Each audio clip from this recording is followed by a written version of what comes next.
Warning: this podcast may contain spoilers as well as coarse language. Viewer discretion is advised. The Our Anime Podcast is available on all podcast platforms we could think of: Spotify, Apple Podcasts, Stitcher, Player FM. There are others. If you are listening from one of those, then be sure to stop by the YouTube channel and give us the good old like, comment, and subscribe, because that's the best way to support us. And we occasionally do some live episodes that are exclusive there, so don't miss out. And of course, we want to thank our friends over at HIDIVE for sponsoring this episode. HIDIVE provides a ton of anime in HD quality, with both subs and dubs available, and some uncensored content if you're brave enough. Not only do they have a deep back catalog, but they're also simulcasting the new seasons of OreGairu and Sword Art Online, as well as a little gem called Peter Grill, which has a phenomenal translation, giving you gems such as, "Let me get your junk, spunk." Is that okay? Can I say that in? Can I leave that in? Use the URL hidive.com/LP/RA2020, and you can get a 30-day free trial to unlimited anime streaming with HIDIVE, and get some junk spawn. I'm not going to finish that joke, but I will finish this intro. Thanks for listening. Enjoy the podcast. And hello everyone, Tutaroo. Welcome to the Our Anime Podcast. We're back doing another seasonal impressions for summer 2020, and this is going to be a really special one, ladies and gentlemen. Oh, really special. For the first time in podcast history, or our podcast history, our anime podcast history, we are going to be talking about the first episode, at least the first episode, of every new show that is airing, except with some sequels and some shorts that we might not have had found subs for. But you know, the important stuff. We're going to cover it all. We've been asked about this tons of times. Why don't you talk about this show? Why don't you talk about whatever? Why do you only pick out these anime? It's because we don't have time. No one has time to watch 40 plus shows, and everyone that does do it ends up quitting after like 2 seasons because that's a pain in the ass and we don't want to do a 5-hour podcast. But this summer 2020 season is particularly exceptional, where there's literally so few anime coming out due to all of the COVID delays that talking about all of them would be about as much as one normal podcast for us, maybe even less than that. So we're finally going to do it. We're finally covering everything, and get ready, because it might not be the most positive podcast. But we'll see. We'll see. I hope you all appreciate what we've put ourselves through. Yeah, this is what happens when you literally watch every airing. Yes, there are more reasons because there is too much stuff to talk about why we don't talk about everything. But you never know. We do have an interesting group today. It's kind of the winter group a bit. All the returning podcast members. So me, Mozilla Fennekin, I'm hosting, and with me is Sha. Hey, what's up? What's up? And Sinris as well. So this is not only the first time that we have ever watched every single episode, or an episode of every single airing show. This is also the first season since I have started watching anime that there literally has not been a single thing I actually wanted to watch going into the season. Oh, Jesus. So I really took one for the team. Yeah. There was some nice stuff, though. Yeah. We'll get to it. And our special guest for this season is a good friend of ours, a good friend on Twitter, F. Hi. What's up? F, is this not the kind of thing that you would ever do on your own? Are you the kind of person who just watches like every seasonal? Because I know they're out there. If I watch every seasonal? Yeah. I check out usually every season. I didn't plan it for this season, but now I did for this thing. Yeah. Because I think you like watch like most of like the normal seasonals, but like do you normally delve into like the 5-minute shorts that no one cares about kind of thing? Oh, let me check. I don't know if I've You done might it in the actually last few do it. seasons. If you have to check, I think the answer is yes. I think you do this. Yeah, that's close enough for one, me. Actually. Yeah. Yeah, I So try you're to check out everything. Impressive. Yep. F is like So pretty built we've joined different. you. Yeah. I also started watching seasonals in like 2011. Damn. So I've been around for a That's long time. extremely old compared to most anime fans. I watch like Fate Zero weekly, so. Oh, damn. Built different. So, like, When when was I, like, we make 2015 a or something? generalization about the season, you can actually be there to compare and say, like, yeah, like, this is the worst season of all time. I know, because I've been there. I've been here for a million years, actually. Yeah. That's awesome. I'm glad we have an expert on board. So you can, like, Yeah, keep us in that's great. check. This is important. Absolutely. Well, thanks for being on. Thanks for watching everything.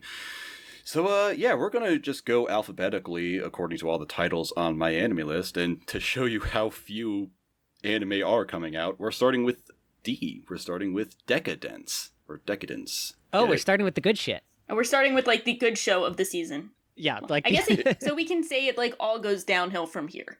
yeah. Possibly. I don't know. I've seen... No. I know where you're Okay, going, and I don't like it.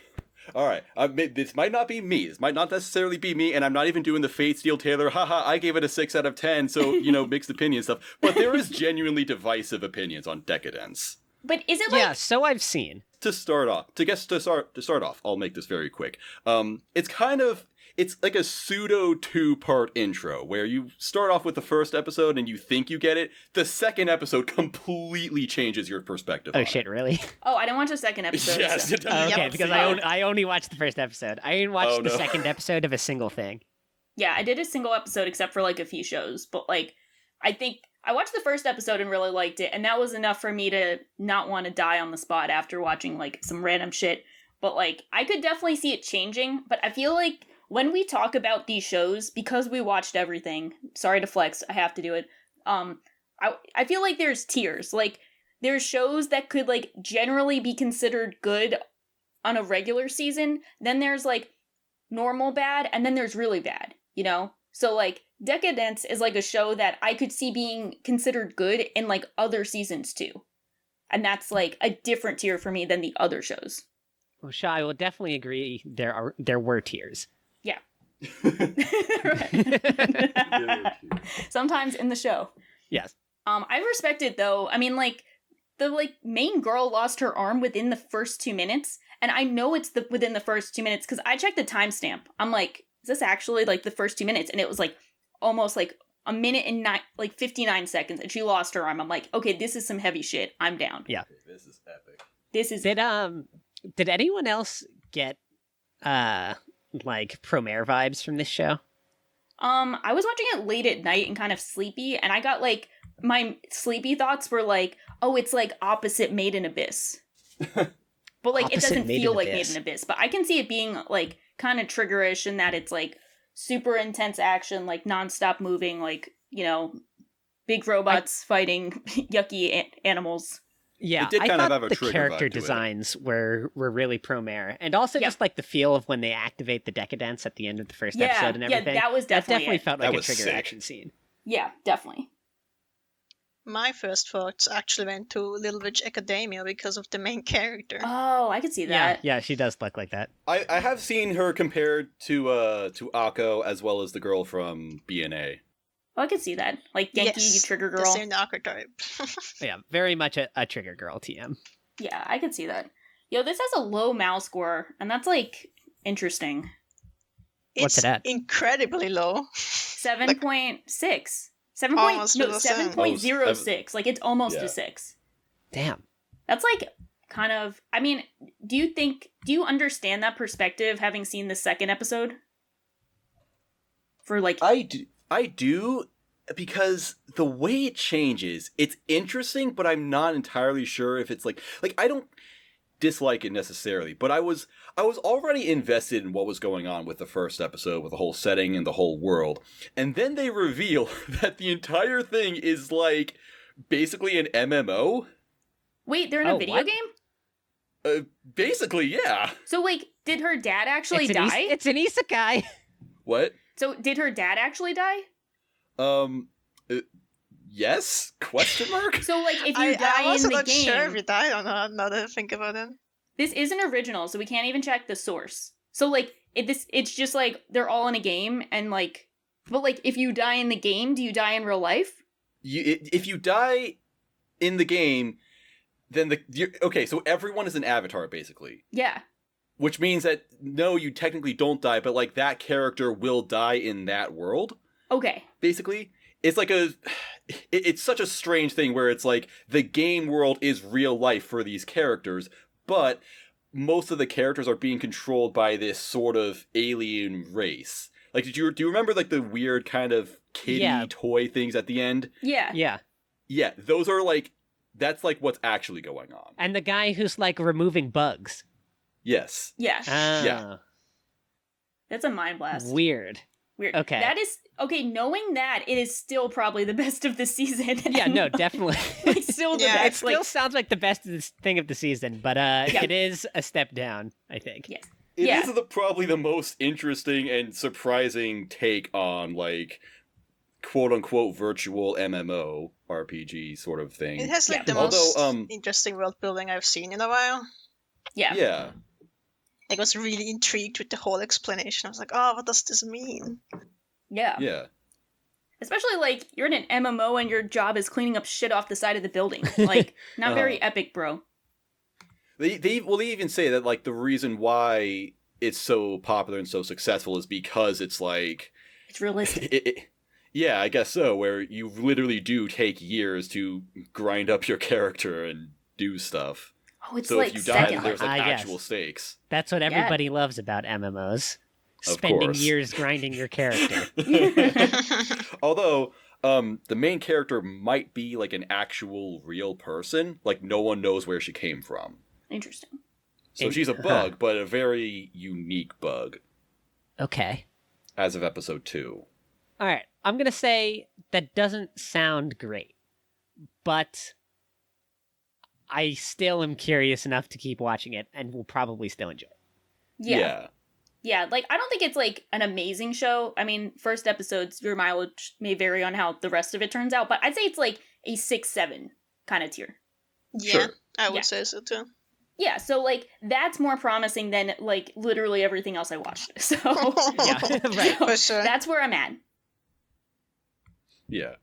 I mean, I thought the first episode was fucking sick. It was actually really surprising. Yeah, I really liked it.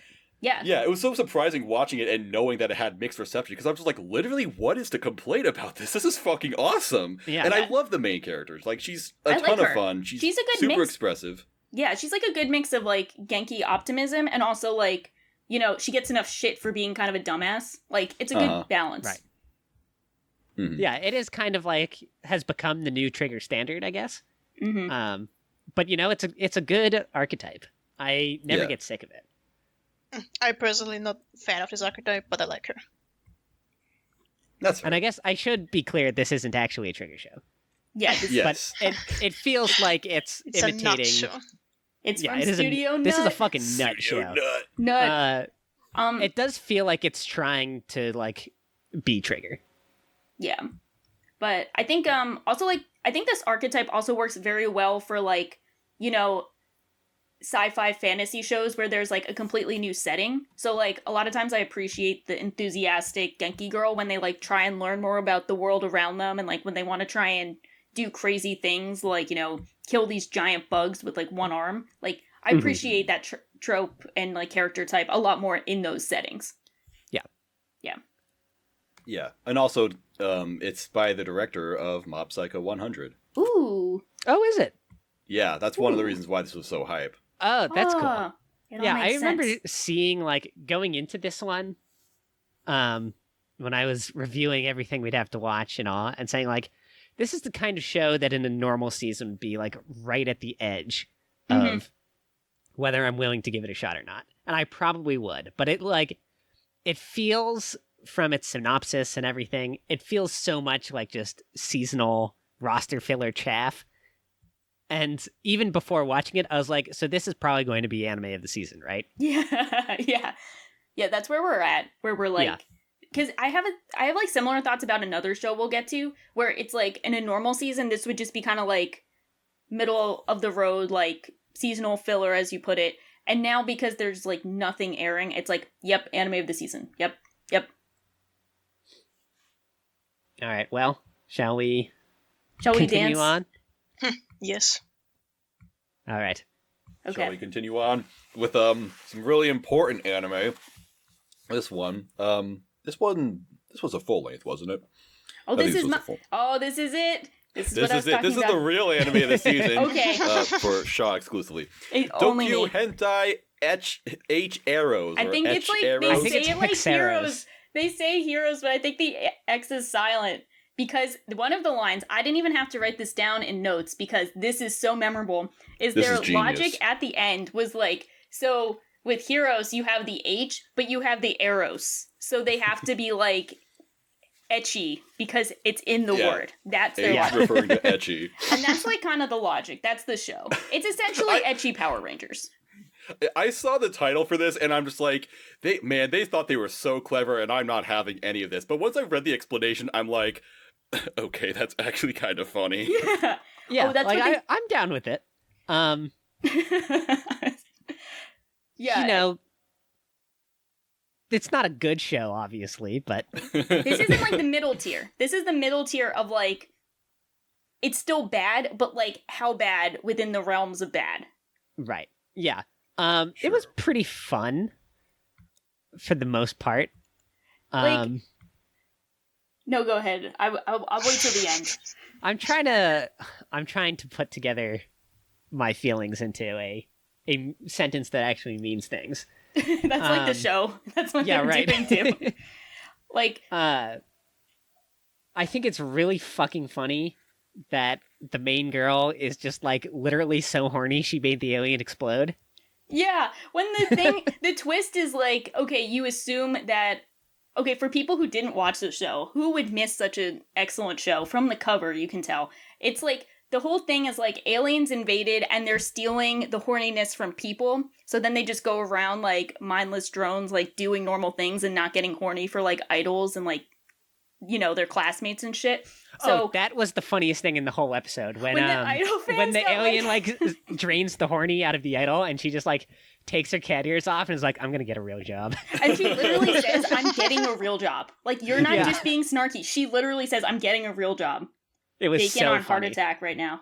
Like, yeah, they try and do that, and like the main girl, like when they were kids, like jumped in front of the main character when they were younger. So you just think that like she got the horniness sucked out of her, which is why she's been so cold. But no, the twist is she's literally too horny to function. So she like made these like alien bugs explode because she's so horny, and she's embarrassed that this alien thing was like, girl, you thirsty as fuck. And so now she's just like distancing herself from everyone and like, you know, was like being a loner in high school. Like that was the logic. And that's like low-key really funny. Yeah, it's great. Yeah. It's just like it's so funny. It's like such a funny show. I don't know how intentional it is, but like I can't believe it's kind of like, you know, when they're like running away from the bugs, because like at their current age they're both like still kind of friends, but not really. And so, like, they're hiding from the bug, and, like, the girl is, like, so repressed that, like, they're holding hands, and, like, she's getting hornier as they're holding hands. And I'm like, holy shit, they made the hand-holding meme into an anime. Yeah, no, they That is literally literally say, what like, this is. they literally say, like, you know, holding hands is, like, basically the same as a naked embrace or something like that. Yeah, and this show is for people who think that the hand-holding meme is extremely funny. I Yep. don't, but how could you? It's so funny. How could you do this? Oh my god. It's just, like, so, like, it's actually so stupid. It's like horny Power Rangers, but, like, it's so funny. I mean, do it's, love calling it horny Power Rangers. I can't think of it any other way now. And, Yeah. like, it's not gonna be that good. Like, it's not really gonna be the best ecchi show. It's not gonna be the funniest ecchi show of all time. But during this season, I was dying. Like, I watched the first episode. I didn't see the twist of her being, like, literally the horniest person of all time as the twist. So when that happened, I was just dying. Yeah. Yeah, I can definitely say I did not see it coming. Yeah. Yeah. So that's it. It's funny. I hope it can still be funny. If it manages to continue to surprise me and be funny with that stuff instead of resorting to like normal harem antics, then I will be content with wasting my time with this show. F, what did you think about I HxEros? dreaded every second of this episode I watched. I'm not surprised. When I started the episode and I saw the main guy, my first exclamation was like, "Oh my god, it's Shiro Emiya," because he had red hair. I have a lot of notes on this one. First of all, I want to apologize to Matsuoka for always getting bad roles somehow. Yo, right? I feel so bad for him. Like, he's actually very such talented. a good voice actor. Yeah. He's so good, and he always gets these roles. Like, he didn't deserve this. He's so whiny in all these kind of shows, even though he's such a good voice actor. They're like, yo, play the bad character. He's like, again? Yeah, like, yeah, do the thing. Again? Isn't he also in, is he in, The Titan's Bride? Or is that someone else? No, that's someone else. Oh, Okay. no, that's someone else. We get to it when we get to it. We'll get into that. That's funny. Yeah. There were a few things I found funny. Like, when they're in the classroom, they have actually blue and pink coded notebooks. Yeah. I was like, what the fuck is this? Which skill has blue and pink coded notebooks? Well, I can see with this one, the keyboard just disappears the whole time. Uh-huh. Or like when they run away from the monster, they have the most inconvenient hand holding form ever. Like they interlink their fingers instead of actually holding properly hands, so you can actually run away efficiently. Yeah, they have to do like the intimate hand holding for the meme. Yes. Well, it's a callback to the beginning of the episode. They can't then not do the adult hand holding. It was pretty funny that the main girl is like the horniest girl ever when she was like 10. Or whatever she was. How old she was in the flashback. I was like, what the fuck does this mean? I am playing a 10-year-old is so horny. I mean, did you see the way she was looking at him in that flashback? She was definitely really horny. But I dropped that shit. I cannot blame you. Yep. In normal times, I would drop that shit too. But we're in COVID times. In COVID times, we take what we can get. I think my first note on it was like, the premise of this is like social distancing from coronavirus cooties from the others. Like dumb shit. Like her just trying to distance herself from males in every capacity. Like she wouldn't pick up the men, like her fellow classmates' notebooks because they belong to guys. Like she was that embarrassed by being so horny. Yep. It's like the most ridiculous show. But I'm glad it's like so ridiculous. Like they know. If it was any less ridiculous, it just wouldn't work at all. Exactly. So if they maintain that energy. Instead, it's actually a manga adaptation. I expected this to be a game or something. Yeah, I did see being. Yeah, I gotta look this up. It's a manga. Because we did have some games later on, and they were pretty obviously games. Yeah. Well, I don't know which ones you're talking about, so. Ooh, it'll be a surprise. I would disagree. Ooh. I'm sure once you say it, I'll be like, oh yeah, that is obvious, but... Yeah, one of them you can tell from the title, but that'll be later. This is the foreshadowing to that. But yeah, Maz, you didn't like it. Yeah, I dropped it. I don't know. It was fine. I kind of don't expect the show to go anywhere beyond this first episode, though. Like, probably, I don't know. Probably yeah, accurate. You're probably right. Probably right. It just wasn't that absurd to me or that funny to me. It was kind of like I mean, I appreciate this concept and all, and it is funny, but outside of like the basic characteristics of the show, it's just not. It's like it takes itself very seriously, I think, in a way where it's like I don't know. There's like. Think about Kill la Kill, okay? Where, like, Kill la Kill will have Ryuko fighting in this ridiculous outfit, but it's like these cool, insane, badass fights. It's like Trigger's coming out saying, we have the stupidest idea ever, and we're gonna make the best show out of it. Well, yeah, Kill la Kill's a good show. This isn't a good show. You can't compare. That's why this one isn't good, because it's just like, they fight and their clothes explode, and that's just kind of it. Well, yeah, this is not actually a good show. This is just, like, not the worst show among bad shows. Yes. Yeah, that's fair. Yeah. You're definitely holding it up to a really high bar. Kill la Kill, like, one of the best anime in the game. Like, no, it is not compare. Like, we can't compare. Like, if we're doing that, it's like comparing, like, a little leaguer who hit his first home run to, like, a Major League Baseball player. Like, not fair.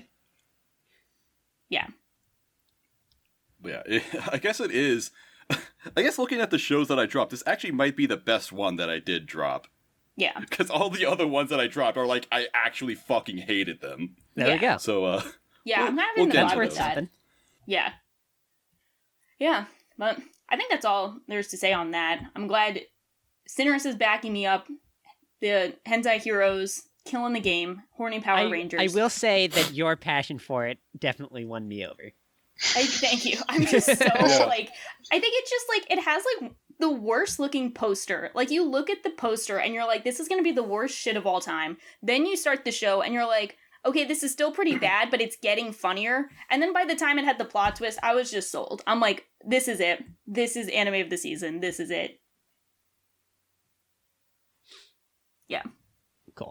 Not as good of a hand-holding anime as Handshakers, though. I'll leave it at that. Next show is going to be Fire Force Season 2. Is anyone watching this? So I didn't realize we weren't doing sequels. Yeah. So I mean, they were. I would say they were kind of optional, or at least. Yeah. I did watch the first episode, but I don't plan to watch more.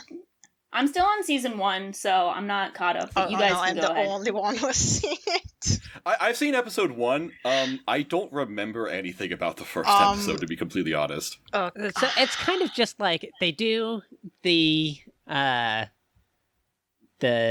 fucking male nudie calendar in the first half of the episode. Oh, No, yeah. it's And then actually the second half of the episode. episode is just like a fight scene that doesn't connect to anything else, just like remind you who all the characters are. It wasn't it the other so way not around? much happened in it.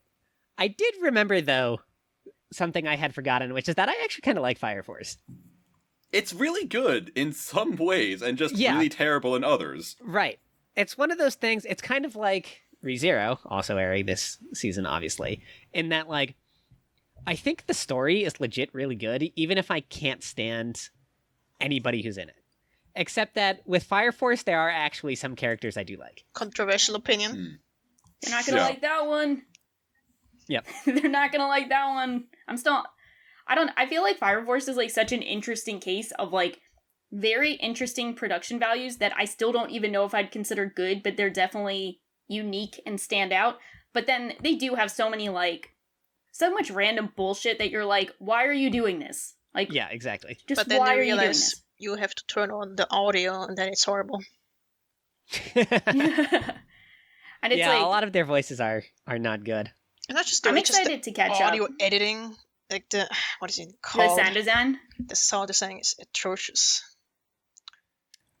Like I really, We'll get into bad sound design in a minute. Yeah, I don't I'm know. curious what It's more. Shade It's Moss more will Fire say. Force. Yeah, it's more Fire Force. If you like Fire Force, you'll like Fire Force. Yeah. And as it turns out, I forgot that I kind of like Fire Force.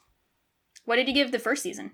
I think I give it a 6. That's a good question, actually. I might have given I it will a find- 7, but I I'll think I find gave out. it a 6. No, I'm checking right Yeah, now. it's a solid 6. Oh no, I gave it a 5. Never mind. Oh, really? The vibes. But I feel like it Okay, is like maybe this season of Fire Force is better than the last season of Fire Force. Who knows? Damn. until the next, what is it, Tamaki? Yeah, until her next gag. Yeah. Yeah. oh Oh god, boy, can't wait for that. Womp womp. Yeah, she definitely lowers the show an entire point on her own. Yeah. Several points for me. But yeah, I guess that's it for that. Yep. So this next show, Gibiate, Oh, and I'm gonna sorry. lead off this by I'm gonna say this. I didn't expect this show to be good. I didn't expect it to be this fucking bad though. yeah, I'm like, I don't know. This is very dramatic, so like, I don't want to come across too dramatic, but like, do you guys ever get those vibes when like you're watching a show and you just feel kind of like skin crawly, like you're uncomfortable, and it's not even the content being portrayed, it's just like the overall aesthetic of the show just makes you feel like uneasy, but like not intentionally uneasy. It's just I like, get what you mean. it's like the heebie-jeebies. The show gives me the heebie-jeebies, and it's not trying to. Like, I know what it's trying to do. I just find it so, like, aesthetically disgusting that I hate this show. That's interesting. I don't know why. I don't have a good reason, because I had weird 80s, 90s gore OVA vibes from this, by how it looked. Yeah. And I was thinking, I did. I think the downfall of this show is mainly the ugliest CG, which is from 10 years ago. Oh my god, it's Mhm. hideous. Like, Yeah. if the show was, like, Yeah. released in the 90s and the monsters were actually drawn, maybe it wouldn't have a 4.6 or more. I think that a lot about this show feels like it came out in 10 years ago. Yeah, it feels like just like its premise. The guy like getting the design teleported. of the main girl. The design of the main girl really looks like what everybody thought was super hot in like 2005. It does Yeah, I feel can like see it's out of place. That is kind of true. Yeah. Like the doctor guy gave me like Yu-Gi-Oh vibes. Yeah, does I feel can like see that. Yu-Gi-Oh. They look like I Yu-Gi-Oh can see characters. Yeah, I was about to say that. So I guess to lead into this to go off that. So this is like a weird collaboration where a bunch of guys just wanted to make anime for whatever reason. So it's a manga. It's a manga artist for Resident Evil. It's a composer for ActRaiser and Wise, classic Japanese games. The Yoshida brothers, who are famous shamisen players. The guitarist of Lunacy and X Japan, and the character designer and artist for Final Fantasy. So that's why all the character designs are like really weird. They're all That like makes a lot of sense. they're like classic Final Fantasy. And look, But like bad. look, Yoshitaka Amano. I love this guy. All due respect to this guy. I think he's an amazing, legendary, iconic artist. But you can't have designs like this in a fucking post-apocalyptic anime with Edo period character designs. Like this really is just like a bunch of people just getting together and saying, "Oh, let's make an anime," and having no idea what the fuck they were doing. Yeah, did you say that one of the parties to this anime was world famous shamisen players? Yes. Yeah, they did the OP. That's Oh, I actually really like the unique. OP, actually, now that you reminded Oh, me. The OP is sick. I don't OP is remember. sick. The music for this is like the one kind of save. Like, it's not good enough where, I'd want to watch the show or even listen to the soundtrack on its own, but it's an okay soundtrack. Wait, so you the music's thought, all right. you said the song for the OP is good, right? Yes. Not the visuals, right? I don't even remember the visuals. You think would you remember the visuals if you saw them. It was like some whack shit. Like, It's kinda I made the whack, yeah. visuals.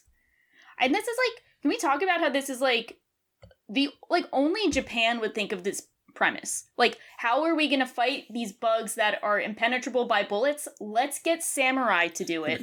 Yeah. It's like, are you fucking kidding me? Like, let's just get the samurai who don't have swords to attack these giant bug things. Like, what? Oh, I'm listening to the OP now. You're right. This does kind of slap. Yeah, it's pretty cool. I am This really song into is this. cool. I like the song, but like the visual is very bad. Yes. Well, I like everything else about the show. Yeah, Visuals the visuals very in bad. general are very bad. Yeah. Can we talk about? I only saw the first episode, obviously, because I'm just bitching about it. But like, can we talk about at the end where like the main girl was like introducing the samurai to her mom, and her mom was acting like moderately normal. And then they're like, yo, why did she believe us? And she's like, yo, my mom is so crazy, she can't tell humans and monsters apart. Which is like, not, like, what, wouldn't she be afraid of them? She's just like treating them. Like, that's not a terrible explanation, but the thing is, everyone acts like that in this show. Yeah. Yeah. Right. That's what was so crazy about it, is they're like, she's like, yeah, the only reason she acted so normal around you is because she's fucking nuts. It's like, she responded exactly the same way everybody else did. Yeah. Like, she was just like, also, like, the way they came to the conclusion that these guys were from the past happened within, like, 3 minutes. Yeah. Like, in 3 minutes, they're just driving by, and they're like, oh, you guys are dressed like old samurai? Damn, you must be from the past. Like, that explains everything. Like, Yeah, that would right. be, like, in normal situations, like video games or shows, that would be kind of like a 3-episode arc. And I'm glad that they got that shit over with, like, really soon. Like, we don't need to deal with that. But, like, how are they just, like... Yeah, so these guys are clearly from the past. That's the answer. Like, pack it up, mystery solved. Mystery They- solved. they And then you just got everyone else being a accept it. douchebag. The world is already so Yeah. weird. This is I nothing. also love the one guy who's like, wait, you're a samurai from the past? Let me fucking jump out of my car in the middle of a war-torn city to go get my fucking samurai sword I have for some reason. Yeah, like, and like, he told them to go on without him when he's like home. Like, he's obviously dying. Like, he's obviously gonna die, and that's what they're setting up. Is like, Right. he's gonna get separated and die. Like, can tell that from the get-go, but like, why the fuck would he do that? And why do we think they're like, no, you can't like just run off. It's dangerous. He's like, no, we're like basically at my house. Don't worry about it. It's like, then why didn't everybody just go with him? Yeah. Like, you could have taken 5 seconds to just grab the swords. Also, why do we think the swords will take down these monsters? They look like hardened shell reptile bugs. Like, the fuck is going on? Jesus Christ. It's like, what the fuck is this? All that said, though, I think that this is not actually, like, the worst. I don't think this is in the running for the worst shows of the season. I think the award that I am prepared to give this show is the one out of everything I watched that made me feel the least. Okay. I in a way, I'm like saying worst show of the season, just like quality-wise. There's a show that actively made me fucking pissed off. And I just, like this show, I'm just like, okay, it's just a stupid fucking anime. You get one of these shows every season. Like an anime that's just incompetent, it's bad, you drop it after one episode and never think about it ever again, and no one watches it. You know, that's fine. But yeah, it didn't make me mad like some other shit on this list. I think this is my worst of the season. I think this is my worst of the season, but because it made me mad and I thought it was so stupid. But like, I think there are other good candidates. It's not clear in the way the worst. It is just my worst because of my weird aversion to whatever the fuck they're doing and how like I think I'm just so fucking done with these like giant bug monsters in this post-apocalyptic setting that look like absolute ass drawn on like an iPad 10 years ago. Like, I'm just so done. Yeah. I'm so done with that. They definitely need to stop with the CG bugs. They're like everywhere somehow. Yeah. I just like, yeah. This one is just not it. But I do agree that like, it's not like the most offensive thing I've seen. I had like a weird affection for it because it was like not offensive to me. It just had me kind of nostalgia for 80s or 90s shit. Even I if it feel doesn't that. look like it. I'm just hoping when I start 80s gore fest like this that they're actually good. I hope so too. But Yeah, I think the episode started and it had like this weird narrative going on. And I was just thinking, yeah, this isn't making me wanna end myself, so this is fine so far. I thought like the very first scene where the Kathleen is just like talking into the recording. I like that you remember her name. I thought that was pretty cool. I did not, because the poster on the back couldn't even say drugs. I'm like, y'all... It says drinks, brugs, and rock and roll. Yeah.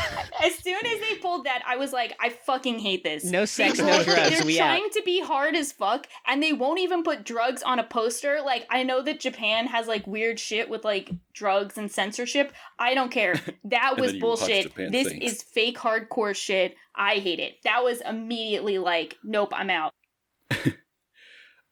I will say, though, there is one thing that I think this show has an award for being the absolute worst in. This show has the worst sound design I've seen in an anime. And that's, like, a weird thing, but, like this isn't something I usually praise or get annoyed by, because usually sound design, it just exists, you know, sound effects, they happen, and it's, like, sometimes they're cool, sometimes they're bad. Like, this one was, like, there were so many just noises in the show where I'm just like, what is that? What is that? Why is this happening? Like, when they get, when the samurai guys get, like, isekai or whatever the fuck ever happens, it just, like, plays all these random sound effects that sound like nothing. Yeah. And I don't know if it's, like, you know, just, again, incompetence or just the fact that the show looks like such nothing that, you know, it was just confusing. Like maybe the sound designer had the right idea, but then they just didn't finish the animation for it. I don't know. But it's just like everything about it was just really bad.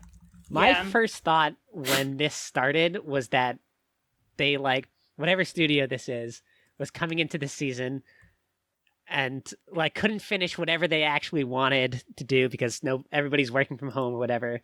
But they were like, wait, guys, I've got it, a secret weapon. We have an anime that was supposed to come out next year about a global pandemic. It's perfect. Pump it out in 2 weeks and we'll air that instead. The Ari Ferretta. It's definitely a COVID anime. Yep. It is feels the very COVID anime. I got the vibes. But yeah, worst sound design takes Fire Force for me. I don't even remember the sound design of this show, if I'm honest. Yeah, I don't really remember it. I the only sound design from a show I remember is Apocrypha, Yes, I was going to say Apocrypha is like every time. Goat bad. But I love it. No. Yes. Okay, well, I've been corrected. There you go. Yeah. Destroyed. Moving on. Yeah. Well, enough about that fucking crap. Next anime, we're back to the good question mark stuff. This is one of the another kind of divisive show for various reasons, but I don't know. I've seen some people really like it. It's Kanojo Okarishimasu, aka Rent a Girlfriend. All right, I've got a relationship with this show. Are you renting the show? Yeah, I am renting the show. So I actually really liked the first episode, but I do not intend to watch anymore. And the reason for that is that I feel like if you cut off the last 5 seconds of the show, it could stand really well on its own as a short story. Yeah, I actually completely agree with 100% agree. I think another show fits that category, but that's a great example of we could just have the first episode and this would be a great OVA. Right. Yeah, I think it's it has some good character development from both of them, and I do genuinely really like the idea of kind of exploring both of these two characters relationship with the concept of intimacy and being in relationships with other people and what that means differently to both of them. And I think it had some, I don't think it was intentionally trying to say things about that, but regardless of that, I think there were some pretty legitimately interesting dynamics going on there. Yeah.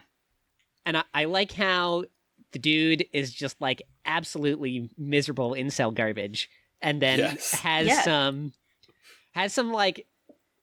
pretty legit character development just in the one episode where he's all right, I need to get over my shit and just be a better person if I want to ever actually meet anybody. And then and the way he says I'm sure that I'll never see this girl again and I'm cool with that. And then he meets her again 30 seconds later. Yeah. And it completely flushes the resolution down the toilet. Yeah, it's such a great intro, and I really love the part where he's just sitting in his room crying over his ex-girlfriend, and the way he his negativity towards his ex-girlfriend, who he felt used him and then dumped him, and they had a fake relationship, how he correlated that with the rent-a-girlfriend, which he knew was a fake relationship, and how he projected his negativity from his ex onto this girl, and then at some point she just takes him aside and bitches him out, bitch, this is my job, the fuck's wrong with you? That whole scene was so cool and so well done, because it didn't really feel like it was pushing any kind of agenda about incels. It wasn't trying to say anything, but it just illustrated the situation so well that I feel exactly. It's such a great job of showing how the negativity you have towards certain situations and people can't really be addressed to other people, especially when they're upfront about their intentions. So I appreciated that. And I'm not super against this being a full series, but as a standalone, that's just such a perfect first episode, first chapter. And naturally it's gonna get into some hijinks and rom-com love triangle bullshit as it goes on. Probably we can probably see the writing on the wall with this, but as an intro, I was that was pretty solid. Yeah.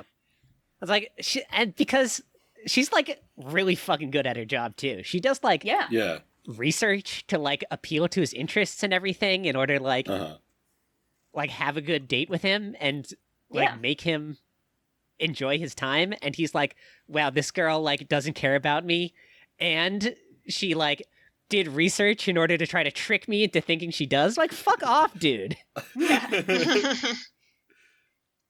And I love that when she calls him out on it, she turns into Aqua. Yeah. He does turn into Aqua. It's Sora Amamiya doing a character that's exactly like Aqua, and they animate her face casting. Just like Aqua. I didn't think about that, but that's super true. Perfect casting. Yep. Yes. Perfect. Yeah. But yeah, I agree that this was had a really good first episode, and I'm the one thing I was really afraid of reading the synopsis for this show and all is I was really afraid that they were going to glorify this main character in a way where just enable him to be a total piece of shit or whatever. But no, they really don't. Yeah, agreed.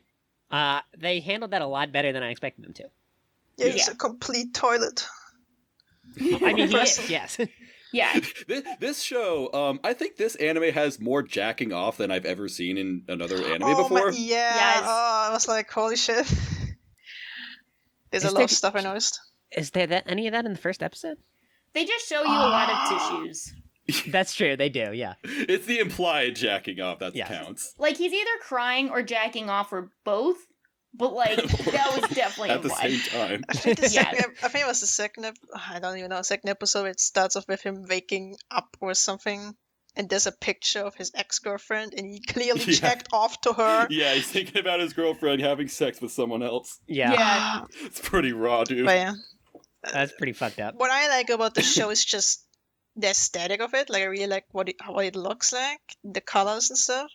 Mm-hmm. Mm-hmm. And the transition into the opening is, like, perfect. Yes. Mm-hmm. He's killing it again. All the Saikyou are good, but just the main character fucking sucks. He's, like, supposed to suck. He's supposed to, so I'm, like, more forgiving because, like, the point is how much he sucks. But I think it's gonna get tricky when they try and make you, like, actually start liking him. Like, they're gonna try and make you root for him in some capacity, and I don't know how much that's gonna work. Right. I don't know if it's, like, so far they're not making us root for him necessarily, but they are at least setting up for someone that's like, okay, this is, like, an antagonist for real. So it's not like... Oh yeah, we got an antagonist. It's not like you want this guy to win, you just want this girl to get taken down. Yep. So, even though I don't, basically. because I love this character. Oh, I love her too, by the way. What is I love this character. She's so fucking chaotic. It's our Yuki. I love her. Oh my god, you guys are simps. Y'all are just simps. I just love that she's the simp overlord bad guy. Okay, so, like, I like how she's such a, like, obvious piece of shit. Like, she's obviously so manipulative. She's only going after him to try and ruin his relationship. She's like the, who is she? She's the Akane from Kuzu? Yeah, Kuzu no Hankai. Yes, that's exactly what I was thinking of. She's like that fuckboy, but, like, I'm on the fence about, like, just how they portray her. Like, yeah, she's kind of just, like, an obvious fuckboy, but are they gonna, like, what are they gonna do with her? I'm waiting to see. What are they gonna do with her? Yeah. I do like that she just fucks off into the corner and talk shit on a private on Twitter. Yeah. Oh yeah, she's on her private Twitter just being like, how dare you move on from me? Like, she's actually like a femme incel, actually. Yeah, she's a female incel. Oh my god. Wait, that's so perfect. They're perfect together. This is it. I've been convinced that's the ship. Yeah. It was, like, really annoying when, in the first episode, when he was like, why is she doing that and that? And then, because he hasn't read any of the terms that he should have read, terms obviously, and and like, totally disrespects her profession and shit. And I was, like, so mad at that. And then she talked shit into his face, which was satisfying. It's really satisfying. But, like, it's like the conflict. Like, he's a complete piece of shit. He doesn't know anything about what she's doing, but it's satisfying when she talks him off. It's intentional, but it's like, so frustrating. I enjoy it, but I also hate it. It's like the best scene in ReZero, where Emilia just completely chews Subaru out. Yeah. Yes. Satisfying. Yep. Love that shit. Cannot get enough of it. You know I love Subaru. Yeah. But yeah, I guess that's it for this one. It's an interesting show. I'm excited to see where it goes. It's nice always having, that big romance show of the season, the big rom-com. It's in the top tier of shows that could, like, potentially be, like, actually good, not just good for the season. Sure. Yeah, I would probably watch this even in a normal season. Yeah, I think this is the kind of show where, like this girl is going to be, like, top 32 at the Best Girl contest. I would hope. Not the one that you guys like, the good one. Yes, yeah, she's her. Yeah, her. Not the fuckboy. Fuck girl. Not that. The rent-a-girlfriend. Yeah. They're all going to get in, though. They're all going to get in the top 32 because they're all hot. That's all that matters. Well, that's true, yes. Yes, but no. The one girl has, like, we haven't been introduced to her yet, but she's got some eyebrows that I got beef with. No, I like her. I'm going to like her because she's voiced by Rie Takahashi. I know, that's what Fate said, too. I'm like, I know you guys are just going to like her for the voice actress, but her eyebrows look bad. Wow. She hasn't even a period, and she's already being character design shamed. Yep. Yeah. No. Thanks, Shou. All gas, no brakes. Well, I want to see her. I want to know what she's gonna do to the plot. Yeah, like, are we gonna have, like, some harem interactions? Is she just gonna be a side character? Like, what are we gonna do? What is she gonna do? Like, if this show is just gonna be, like, actually him becoming a proper human being and getting a girlfriend, then maybe that can be good. I would watch that. That sounds good. Yeah, if it goes in that direction, let me know and I'll watch more. Okay. You're only gonna watch the first episode? Yeah, no, I'm not watching any more of this. Unless people tell me that it actually surprisingly turns good. But I know Tay has been watching it and he says that it's really just like abysmally bad. And he likes he likes bad harems. So I went into this expecting Domestic Girlfriend. Based on the way everyone was talking about it. I'm like, this is exactly what people were saying about Domestic Girlfriend. It's definitely better than Domestic Girlfriend. It's like it has the same conveniences, but not the absurdity. And it's not the same tone. Like, Domestic Girlfriend is such a soap opera, like, not, like, no reality. It's all over the top. Yeah. Like, he fucks this show both is, like, sisters. genuinely funny. Yeah, this is, like, you know, the single first episode is better than anything that Domestic Girlfriend did. So, like, but it's a different tone. Mm-hmm. Yeah. But yeah. Well, we'll probably get through the next few pretty quickly. This next one is Koito producer EVOL Love. Okay, you can tell. Let me go back. I have all the tabs. Is this the one where you were saying you can tell it's a game adaptation? It's just Yeah, a question. it's the name. Is this the one you hate the most? Me? Yeah. Or is it a different one? No, this one was like...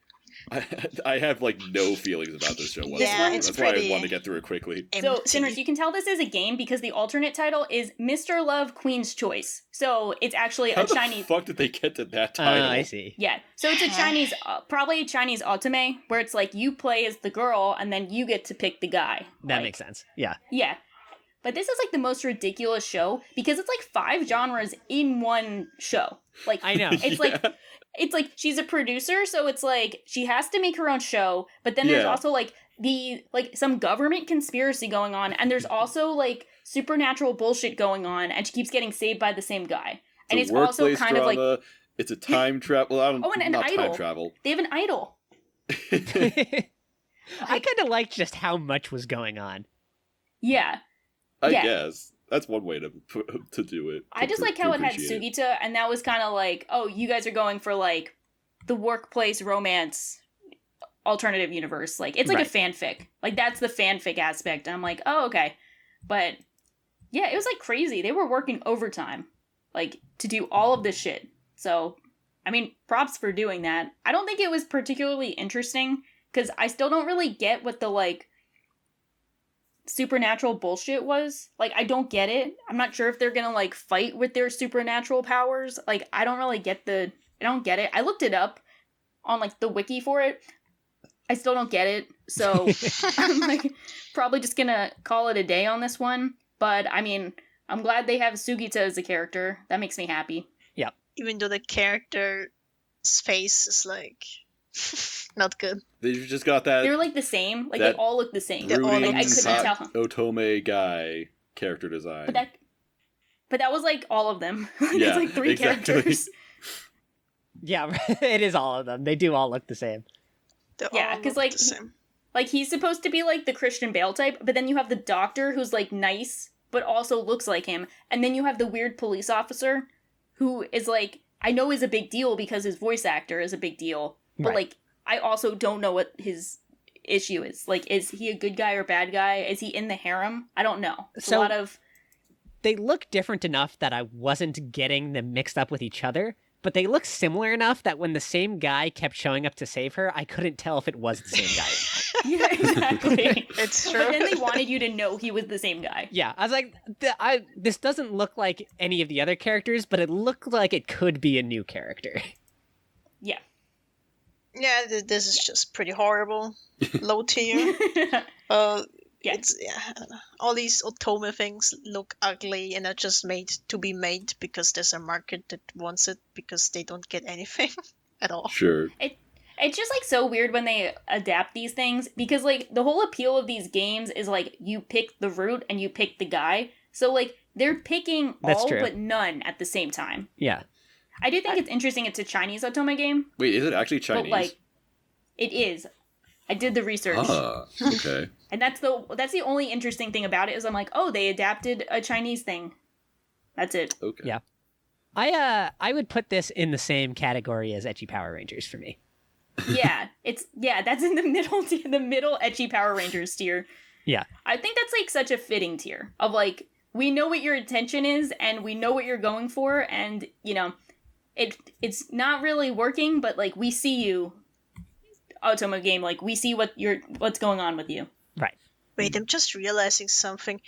One of the supporting females in the show is Koga Aoi, which is Kaya. Yes! I noticed that right off. I noticed that when she like did this whiny voice, I'm just like, oh, please don't tell me that's Koga Aoi. And I was so disappointed. No, I'm like, what are ruined. you doing here? Oh, this is worse. You can do so much better. Even worse than that, though. This is the director of Zombieland Saga. Oh, what the fuck? Why is he doing this show? Why is he doing this show instead of Zombieland Season 2? Because it's a Mappa show, by the way. Yeah. This is like such a cash grab, but I don't know if It's a they'll get Mappa money show? from it. It's a Mappa show, even though it looks God like damn. complete garbage. Does not look like a Mappa show. The It's so absolute weird. state of the anime industry. This is what COVID is. This survived COVID. This is the COVID show. Yeah. Life after COVID. This Yep. is what they get. This is what they deserve. Can't believe it. Uh, Feels bad. Every time I watch like one of these otome shows, I'm almost like, well, none of these guys are actually my taste at all. Uh-huh. Plus, like, Yeah. everyone here looks the fucking same, so... Yeah. Yeah, like even if they were your taste, like they all look the same. It's very uninspired. It's the same so guy. like, It's the same guy. yeah, four just times. the same dude. It's funny that we Yeah. like talk shit about it because I went to the first episode discussion on Reddit and like all the comments were just like, "Yep, that was an otome game adaptation, all right."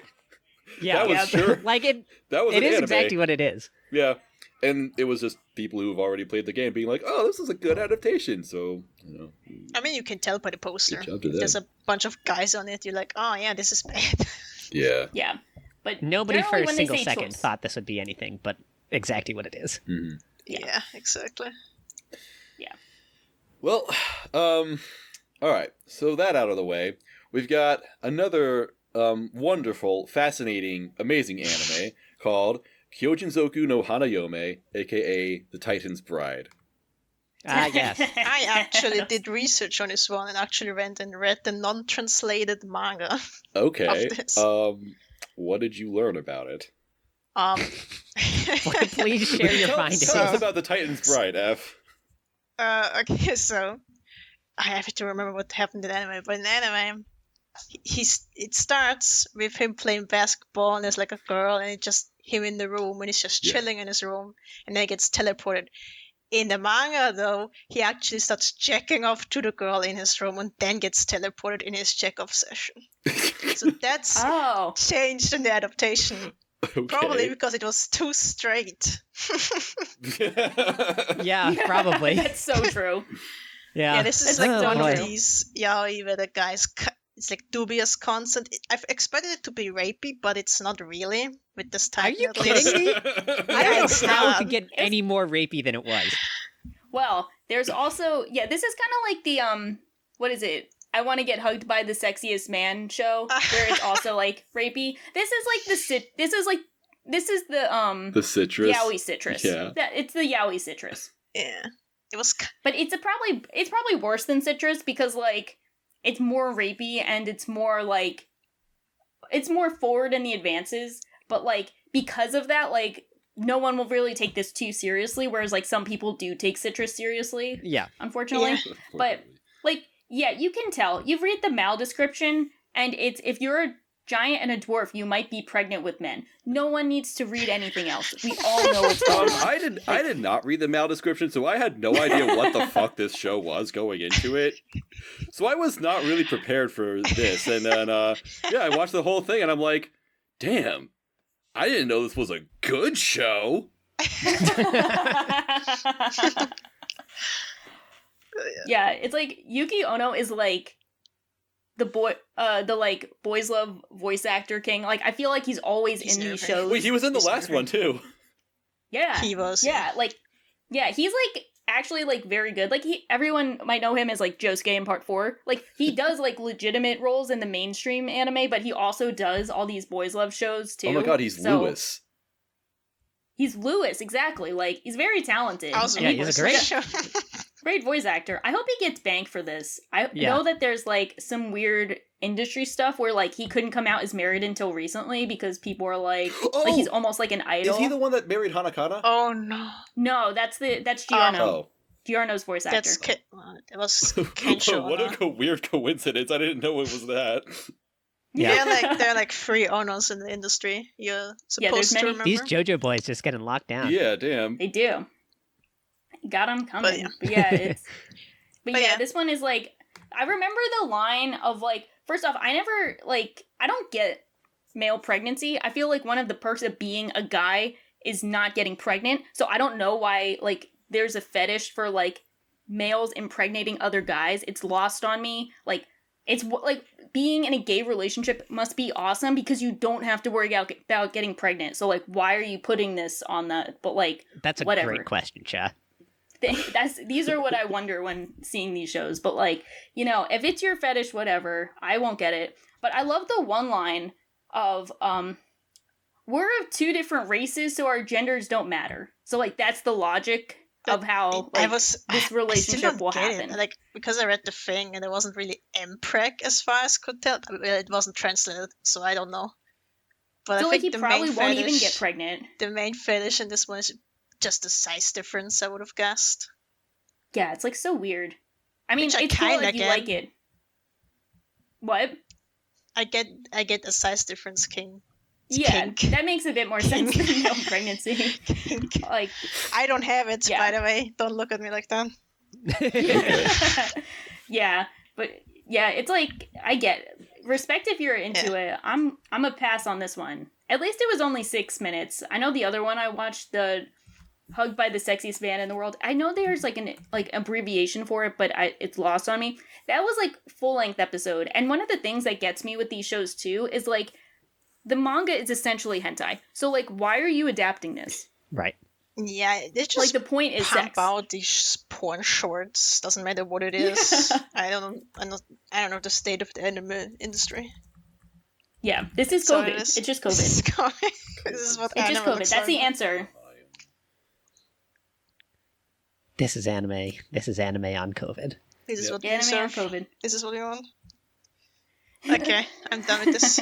Yep, one. great show. Awesome. Yep. For sure. Great show. Next up is Lapis Relights. So, remember when I said you can kind of tell that they're obviously a game? This one's obviously a game. It says Yes, it's a original game. on my anime list, but I also got the impression this is probably like a mixed media thing where like Uma Musume, where it was original but it had a mobile game coming out later. Yeah. I feel like that might be happening with this. I haven't looked into it. Yeah, but... funny you say mixed media because Maou says, based on mixed media project that blends fantasy, magical girl, and idol elements, Lapis Relights will follow a group of students as they train to become idols. Together, they'll use the magic of music and the magic of, well, literal magic in their performances. Of course. I love that. The magic of literal magic. Of course. If only I read the description of the fucking show, maybe I would have known about these things. No, but this makes it better that you called it was a mixed media thing from the get-go. Well, I mean, there's like the OP shows all the characters, and there's like fucking 50 characters in this show. Oh, yeah. Like, this is going to be a gacha game. Yeah. I had completely forgotten that I watched this one, but I kind of liked it. Yeah, this was not this bad. was like, yeah, it's completely innocuous, I would have called it. Yeah. Like, it's just a cute girl show, and it doesn't look like shit, and the character designs are fine. I like it. Yeah, like, what more can you want? Yeah. Yeah, it's like the idol thing. It's like the idol magic girl show. Like, it's kind of cute. Like, I'm down with it. I'm down with what they're going for. Like, this is the exact show that I probably wouldn't have bothered watching at all if in a normal season. And if it was a normal season, I would have just dropped it after episode 1. But, you know, I kind of like the like group aspect of it, where later on they establish that all of them in a group can get expelled if they fail, basically. Yeah. I thought that was actually kind of interesting. And, Yeah. The way I knew it was, like, obviously a game is when they had the, like, roommate selection thing. And it's like, oh, like, you're the only one in your room. And I think in a game, normally, like, you would pick the girl you want to be your roommate if you're the main character. Sense. And then, but in this one, they, like, pair her off with, like, the main girl, who's, like, obviously going to be the ship, because there are, like, Yuri undertones that are very overt tones. So, like, you know, that's the ship. Then they have the other two, like, the dumbass and, like, the cool girl ship. Like, we got that going on. Yeah. But the group element is pretty cool, too. Like, I mean, it's also, like, pretty well made. Like, it's not an amazing looking show, but you can tell that, like, they put effort into this. Yeah, basically, this is better Little Witch Academia. I was gonna say better Starlight Review. They would like this one. Yeah, I thought you'd enjoy that. I'm not sure who would be more offended. Better Little Witch Academia or better Starlight Review, but either way. It's definitely better Starlight Review. I agree. Yeah. Yeah, there's not much to say about this one. Yeah, I guess that's all we have to say about it. I mean, that's it. Yeah, that's it. I'm gonna keep watching it. Me too. Not dropping it. I might. Drop We'll see how my mood goes. Yeah. Ooh. Yeah. All right, this next one with probably the longest title of the season because it's oh my god, it's a mainstream light novel. Oh my god. But the English title is actually kind of succinct. It's The Misfit of Demon King Academy. And then, like, the full long title in English is The Misfit of Demon King Academy. History's strongest demon king reincarnates and goes to school with his descendants. Aw, what a nice guy. I've never And looked at this title. the show. We're going back That is to actually the school. show. So, as Maz is so fond of saying, I didn't know this was going to be a good anime. Me too, dude! Yeah, I actually really love it, like, unironically. I'm going to come out and say this. This is my favorite show of the season. And not me surprising. too, kind like, I really enjoy it. I'm excited to watch this because I never got to watch what's the one show Digi Mahoka? did the series on? No, I did see that. Ari Unfortunately, Ferretta? not that one. The one Digi did the series on. Asterisk War? Yeah, I never got to see Asterisk War, so I'm glad to be able to see it now in the year 2020 with this anime. Oh, this is definitely better than Asterisk War. I don't think this is Asterisk War at all.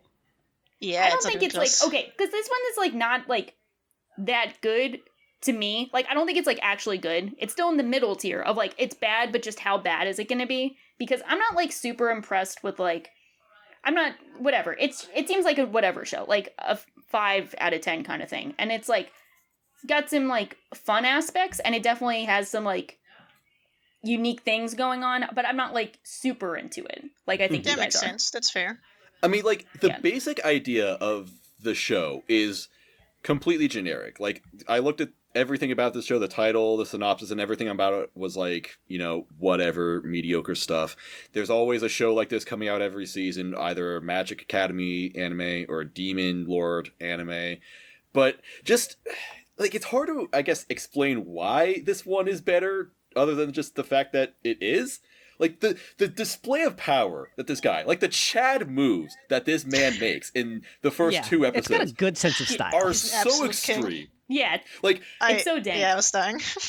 This show just has way more personality than I would have expected it to. Like, the moment I was kind of endeared to it was when the main character and his girlfriend, they started enrolling in the school, and both of their parents are just like, yeah, all right, you can do it, let's go. And I'm like, yeah, these guys, okay.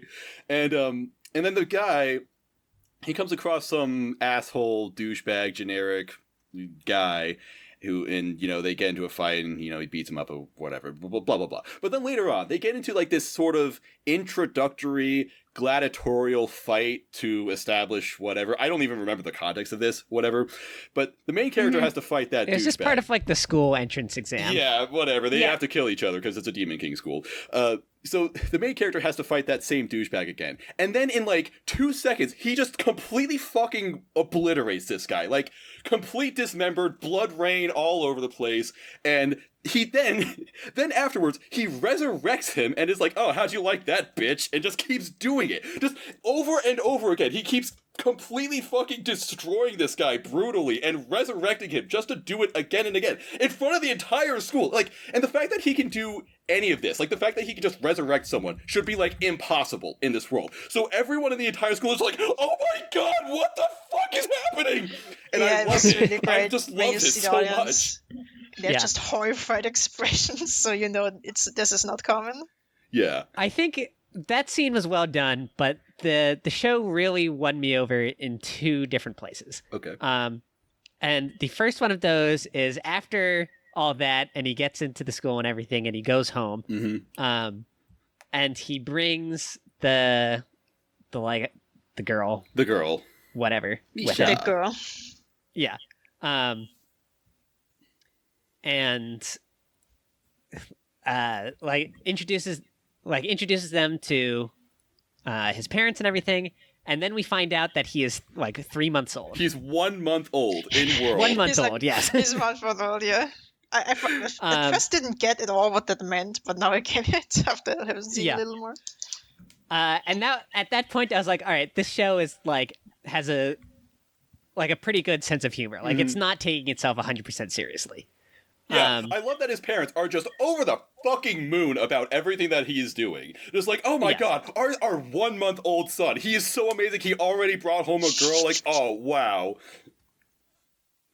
Yeah, and then the end of the show is that the guy who he just kills over and over again and then brings back to life in the first fight has his older brother track him down to avenge him. Yes. And then the older brother fights the Demon King, but before doing that, he he kills it. He kills that guy. He kills his brother with some generic villain speech about shaming the family or whatever. Yeah, the royalty and shit. And in response, Demon King MC Boy brings the little brother back from the dead again as a zombie and sticks him on the older brother. Yes. Yeah. And the other thing I love about it is that the girl that's beside him, this guy is constantly displaying complete world-breaking magic that no one should be able to do, and all of her reactions are just huh, that's kind of cool. You could do that? Yeah, that's neat. Right? I'm oh my god, I love you so much. What I also really like about this main character, usually when you have these overpowered MCs that just have the blankest, most boring expression, but this guy basically grins the whole day. Yes. He never stops smiling. He's always happy about everything. Yeah, he's got a good He just doesn't give a shit. I like the cut of his jib, and he's not even a total complete asshole. Another thing that won me over. He's actually a nice guy. Yeah, he loves his parents. I actually was really endeared when they're just when he's talking all badass and stuff, and there's and his mom's oh, that's nice, dear. Would you like more mushrooms? And he's fuck yeah. Yeah, thanks, mom. Love you. Yeah. Yeah. I also really like the color direction of this show. It's a lot of purple, bunch of white shots. It looks nice. I like looking at it. It does look nice. Yeah. And of course, I do like the uniforms are cool. where... That's always important with these shows. The uniforms usually look like shit. I wasn't a fan pretty of them. good. I wasn't. I do like at the beginning they have their letters to demon school are delivered by owls. I got you, Harry Potter reference. I see you. Oh no, we canceled. Understand. Harry Potter's not good anymore, guys. Yeah, that's true. So this is the new Harry Potter. Yes. This is the new Harry Potter. We've adopted. I can't wait for it to get canceled in 20 years. Well, we'll be lucky to remember it in 20 years. Oh, Not damn. that it's that we'll be lucky to remember most anything from this season in 20 years. Yep. For sure. Sure. Yeah, this is definitely on the higher tier of shows. Yeah. Yeah. I think just going from first episodes, I like Deca-Dence more. This is probably second for me. Deca-Dence is better. Sure. Yeah. I like the second I look episode. forward to watching. Yeah, I like the second episode pretty much as the first one, which I can't say for Deca-Dence. Yeah, so this one... I'll stick with the second episode. Maybe my opinions will switch. Yeah. I like Deca-Dence more every time I see more next episode. Episode. It's weird because we have I know me and Sinners at least, we've only seen the first episode, so our opinions could definitely change drastically. But I've seen very 3. much so. Yeah, except for some. I'm riding and dying with Gibiate or whatever being shit. I don't think that's changing. Yeah, that won't change. But yeah, that is the most didn't expect it to be good show of the season, but I love it. So, next up, Next up, we have Monster Girl Doctor. Which I've seen, and I actually have read the manga too. Oh, damn. Oh, really? Damn. Yeah. But it's a light novel. Oh, yeah, it's actually like a light novel where the artist for the light novels is Seton, which is like in doujinshi circles a pretty known Monster Girl artist. So I know him or them. Yeah, I've read like only one chapter of the manga. It's fine. It indulges me with my Lamia fetish, so that's good. But it was kind of boring, the first episode. I literally fell asleep watching this Yeah, show last night. I don't blame you. I don't blame you at all. Yeah, I think, like, I was watching this and I just felt, like, overwhelming guilt that I wasn't watching the actual Monster Musume. Because I did see the first episode of that when it came out, and I did like it. Like, it was really funny. The ecchi was good. Like, that show, everything original Monster Musume succeeds at, this one fails at. Like, the character designs look like ass. The show looks like ass. They don't have, like, any world building, despite the beginning of, like, yo, we fought, and now we're not fighting. Like, even the original Monster Musume, set in our world, manages to have, like, world building that explains the situation. So, like, the original one is just, like, so much... this isn't connected, by the way. I don't think they're actually connected, but they have Monster Musume in the title, so it's connected to me. But, yeah, like, this one was just so uninspiringly boring that, like, it's gotta go. This was like... Yeah, understandable. I do agree that the character designs don't translate into anime at all. Yeah. This show just looks bad. And it's so tough when you have the other Monster Musume with essentially the same type of character designs that look good. Right. Like I do like the look of the clean. Snake Girl. What do you say about the Snake Girl? I do like her. Snake Girl? Yeah, I like her design. Color. I like color a lot. Yeah, totally. Snake Girl's continuing to be the best girls. I'm just saying. This is true. Why are all the centaurs blonde? Are they just trying to do like Saber but as a horse? I think it's because of Night Chip, yeah. Oh. I don't know. I thought it was just... I just thought it was just trying to copy Monster Musume. Like, this show had the... Yeah, that's what I assumed. This show has, like, the most blatant plagiarism that I've seen in anything. Like, it's amazing. It must be so great being a creator in Japan where you can just make an anime that's, like, the exact same thing as something else. Where, in America, if you make a song that sounds like it has two notes that sound the same from another one, then you get fucking sued. Yeah. But this one is, like, it's called Monster Musume. The guy's main girl is a snake girl. There's a fucking centaur with huge tits, and she's blonde. Yeah, it looks like they're gonna have a pappy. Looks like that's gonna be a thing. They're gonna have a harpy girl. It's like I don't want to be completely hung up on that, but it's like I just look at this. I'm like, come on, guys. Yeah. Another point against the first episode is that every time I hear an anime girl say Desuwa, I want to fucking kill myself. Yeah, I do like the one part where, because the snake girl is the best part, I do like the part where she tried to expose the thirsty centaur as, like, being a fat bitch. Like, I thought that was pretty funny. But this leads into something later on where they essentially have her, like, when the other girl was getting, like, horseshoes put on. First off, how are her feet that sensitive? But she can, like, run and shit. Like, how are you getting turned on by your feet getting horseshoes put on? But, like, you're a racer. Anyway, whatever. I mean, looking into it too much, like, who gives a shit? But, like, I don't... Whatever. Dumb show. But I also wondered about this, but I don't know. Yeah, I really get turned on by people driving nails into my feet. You know, someone's probably out there with that. The Jesus' crucifixion was just amazing. Just got off to that so hard. I want to make a joke, but I feel like I can't. It's too. I can't. Only I can make the edgy jokes here, I guess. You earned it.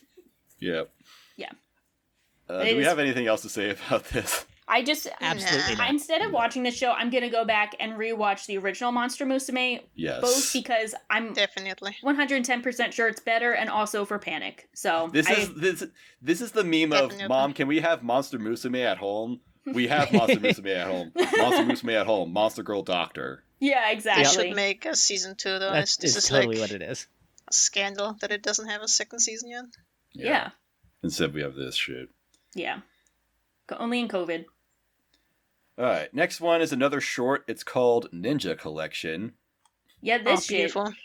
I watched one episode of this, and I will say that I actually didn't hate the way it looked.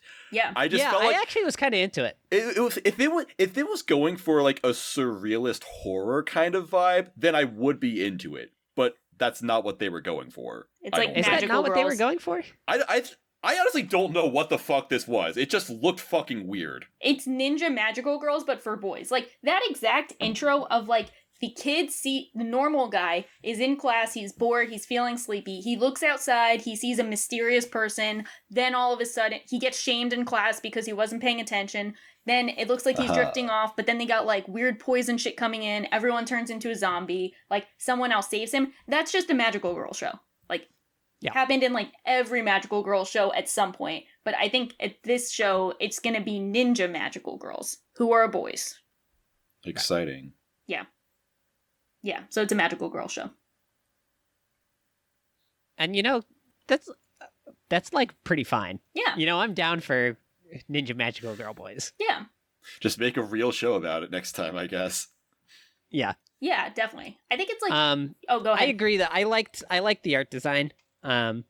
It's like when you first see it in stills, it looks like very like classics, like 90s, early 2000s anime, and then you start seeing it in motion, and it's clearly just like 0% budget, Mm-hmm. but I don't know, it works somehow. I thought it made the whole thing really unsettling in a way that played well into like the very limited story being told. Yeah, definitely. But I thought it looked like shit, but Well, it was hideous. If you think it looks that's like my shit, take on I that. totally cannot argue with that. Yeah. It was hideous, and that's my opinion on that show. Yep. Yeah, I think that still makes sense. It's like quirky and cute, but I don't think anyone would say it's like, damn it. I don't think anyone would say it's like the best looking show of all time. Right. But for this Definitely. season, beggars can't be choosers. looks better than Gibiate, Lamau. Yep. All I right. don't think better Going than too far. Gigiate. All right, the next one is another short, but a bit longer. It's like half-length episodes. It's one of the funniest titles that I've seen in a while. Peter Grill and the Philosopher's Time. Bruh. All right, let's go, Peter Grill. Peter. Bruh. Now this is a good bad English name. Yes. Yeah. I am so glad that this is only half-length episodes Yes. because I was suffering. Really? Yeah, I actually didn't like how the episode Okay. ended. I think I'm like, okay, this is a thing, like, I don't know how to rant about this, but, like, I think I'm just personally done with tentacle rape. I just really have no more room for it. I don't care. Even things that hint at it in a joking way, I'm just kind of done. Like, Wait, this is where was the tentacle rape in at this the one? end of episode 3 when it's, like, the obvious Oh. tentacle ogre monster. You But didn't I even it, didn't watch see that. episode 3. but it wasn't just this show. Even at the end of Fake Monster Musume, when they had the snake girl tying the other one up and put, like, her tail in her mouth, like, it was, like, essentially tentacle yeah, no, rape. that's not good. And then you have SAO of the season, like, more tentacle rape. Like, I'm just kind of done with it. Can we leave that with coronavirus? Like, moving forward? Yeah. Can we just, like, turn over That's a new leaf and not have tentacle rape things? I don't know if your bold anti-tentacle rape position is going to fly around these I know. parts. I feel like it's probably a hot take, but I'm just kind of done with it. I just don't want to see it. I don't care. If you like it, that's fine. You guys can be with the, like, Titan, yaoi, male impregnate people. Let's like both of those. Male impregnation and tentacle rape, they can stay in 2020, and we can move forward without them in the future. Or at least I will. Yep. That's what I'm going to do. It's just a personal decision.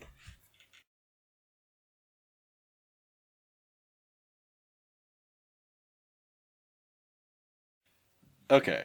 I liked this anime, actually. I kind of liked it. I mean, it's not amazing. I'm not You going to sell liked it it to you until we like it's bullied you. the best. I'm not going to sell it to you like, oh, you guys just don't get it. You're missing out.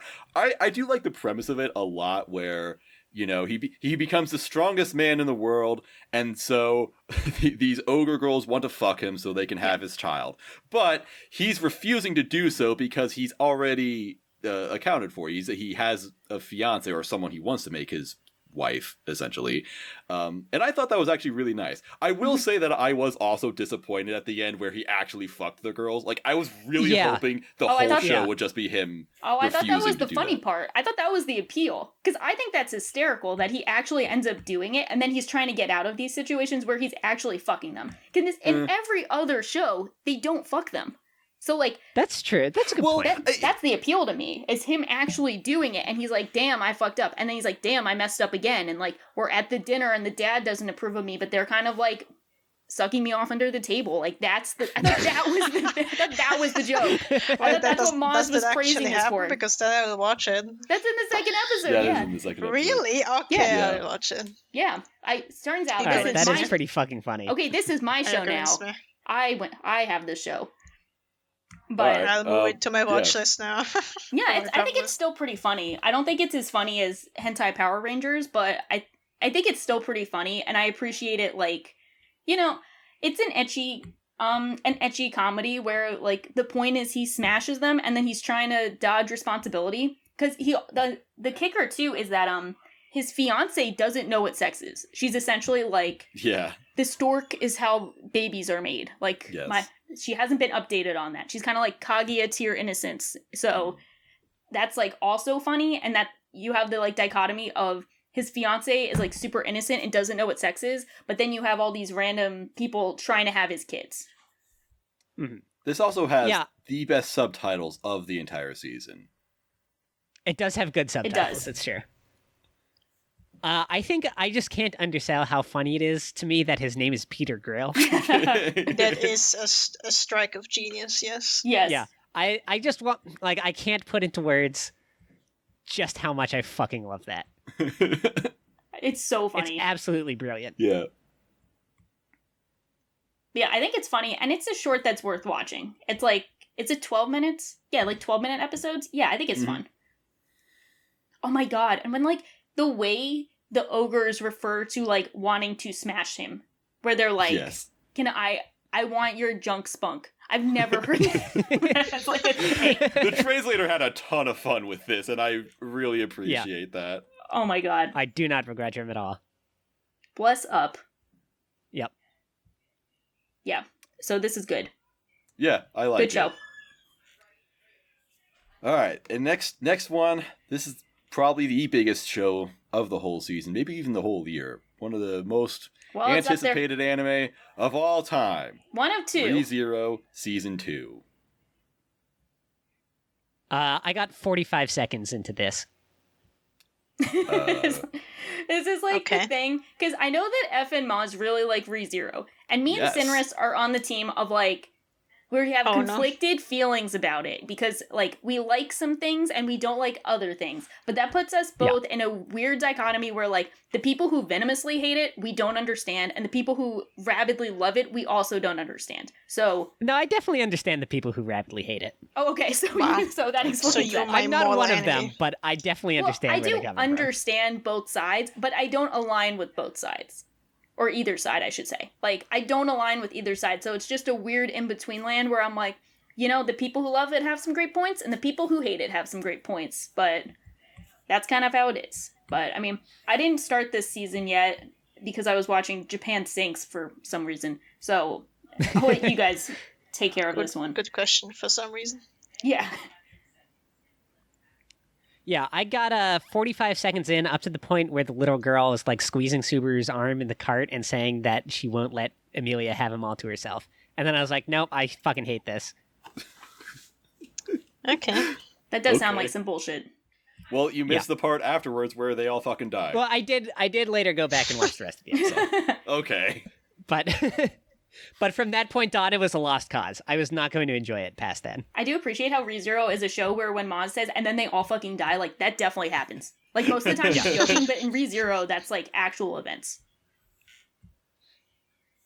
Yeah. My thing with Re:Zero is, like, I think the story is legit really interesting. There are... but I cannot stand any of the way that it goes about it. I hate almost all of the characters. I think all of the plot developments are done in really asinine ways. But I want to know the answer to the mysteries, because the mysteries are pretty good.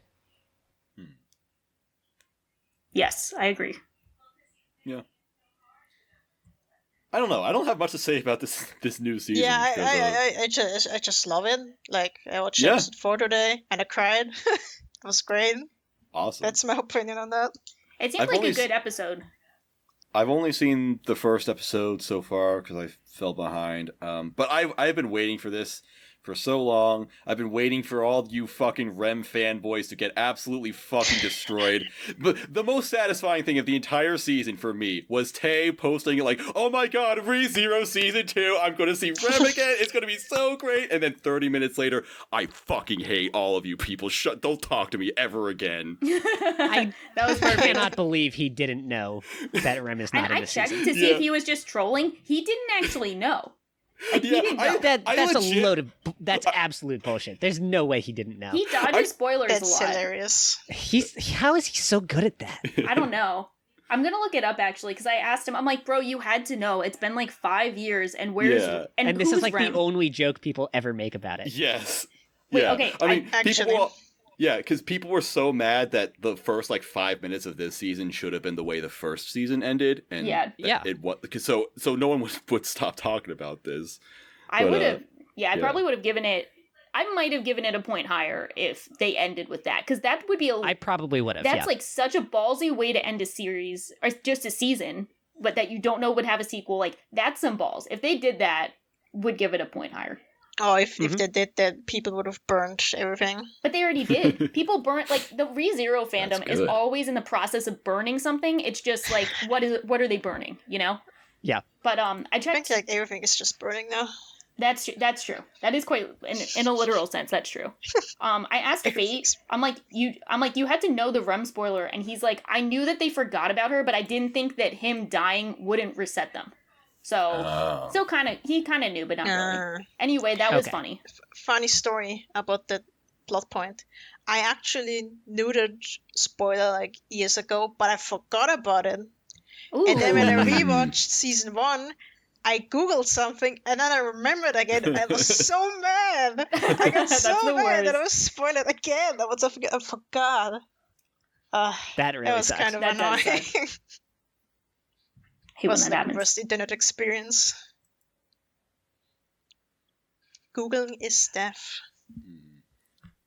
But I love ReZero. It's just, I mean, it's one of those things where it was one of my first anime watching seasonally. It was literally the first season where I was posting on our anime, so it's like kind of cathartic that finally I can talk about season 2, and it's here. I do have like a weird amount of respect for ReZero, because I think it was kind of ahead of its time. Like, we're kind of unfortunate in that, like, when the big isekai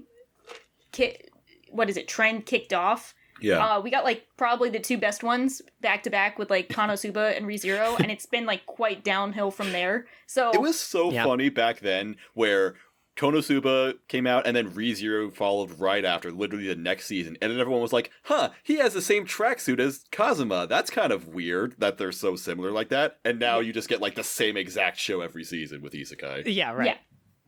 Yeah. And it was much simpler back then. And I'm really happy that another season came out and like that, like all the fans got another entry. Like, I think that's really cool. Yeah, it's not one of those ones where it's like people never knew if they were going to get it or not, because this has been announced that it was happening since like very soon after the first season. Well, not really, actually. I know this was announced last year. Yeah, this one was like, a lot of people were long ago. Yeah, people were like, this was one where people were like, where's the other season? It's so successful. So like, I think only recently have we really started getting a lot of sequels for popular series. I could have swore it was longer than that, but I guess not. The thing with ReZero was the 2 OVAs came out back to back, basically. And then they announced this, and then a year passed, and now it's here. Yeah. I see. Yeah. So maybe that's why it feels so long for you. Yeah. Could be. Yep. So that's that. We've got 2 more fucking weirdo freaks to worry about in the show now. Yeah. I love them. Yeah. I do, from the first episode, like them a lot more than Beetlejuice. That's fair.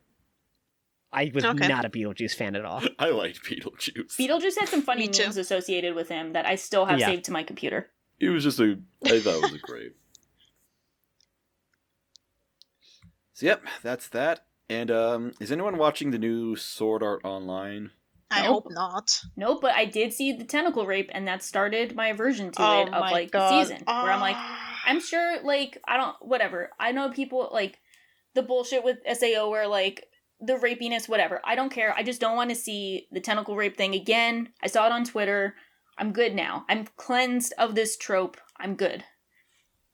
It is funny though, hearing like so much hype about Alicization. Like, guys, this is the actually good Sword Art Online. And then there was like a rape scene in the first season, and everyone was like, yeah, there was that one rape scene. That's the only rape scene though in all of Alicization. And then we got 2 more after it. Oh, there's 2? I just like that it's been so long now that everyone's just kind of over Sword Art Online now. Like, we're done. It's not even fun to make fun of it. Sword Art Online. ReZero is the new hot stuff. Yeah, unironically. So. It's like interesting to me that considering how popular and how many people have SAO on the list, it never actually manages to go to an 8 on Raw. That is... Yeah. Even other shows with like cult followings do better. Yeah. And it's yeah, kind I don't know. Hilarious. I'm not like a big SAO hater. Like, I'm probably gonna watch this when I get caught up to the first season of this. So like, I mean, I like some SAO to various degrees, but like, yeah, I mean, the fandom has not been good at keeping track of their rape scenes when they're like, no, guys, this is the last one, and then there's like another one, and then another one, and we're like, just be honest with us. Just be honest from the start. I might eventually finish all of SAO when I run out of other things to watch. Run out of like shitty shorts from this season. For sure. Okay, what's next? Okay, the next one is like the big non-sequel of the season. Kind of taking the baton from Tower of God with these Korean manhwa getting adaptations. This is The God of High School. We need to ban God titles. Right now. We need to attack and dethrone God anime. We can't because next season is a Maida anime that is other God anime. There's another God anime? Oh yeah, the fucking... Oh god. Oh Jun no. Maida. The June Maida show, The Day I Became God or something. Oh my god. Yeah, that's next season. Oof, I didn't mean that, I swear. Wow. I saw the one Twitter post that was really funny that was like popular anime titles if they were from Korea, and it's like God X God, like Full Metal God. It's so funny. It's accurate. Yeah. Yeah, I really hate this show. That's my opinion. I like the first episode. Yeah, like... Well, it was only Russ here. Yeah, I've only seen the first episode too, and I have to say this is probably one of the least compelling titles I've ever heard, because nothing screams I don't want to watch this like God of High School when I've been out of high school for like 10 years. Like, I thought it would just be like a fuckboy in high school being like, yeah, I'm gonna slay everyone. Like you know, I thought it was that. Right. And then it's actually the title sounds so much worse than it is. Yeah, like I thought it would just be like essentially some light novel bullshit about like some loser kid trying to become popular and like getting a harem and shit. But it's actually just, you know, a tournament arc of them fighting, which is more favorable than I thought it would be. So I was down with the first episode. I'm not sure how well essentially just them fighting every episode will work out. Like, if it looks cool, that's good, but I don't know if it has much staying power. I do know I hate the character designs. I do not like the red nose shit. I don't like the stars in his eyes. It makes me just... Oh, I don't like that. His eyes are fucking terrible. The ears are weird. Character recoil.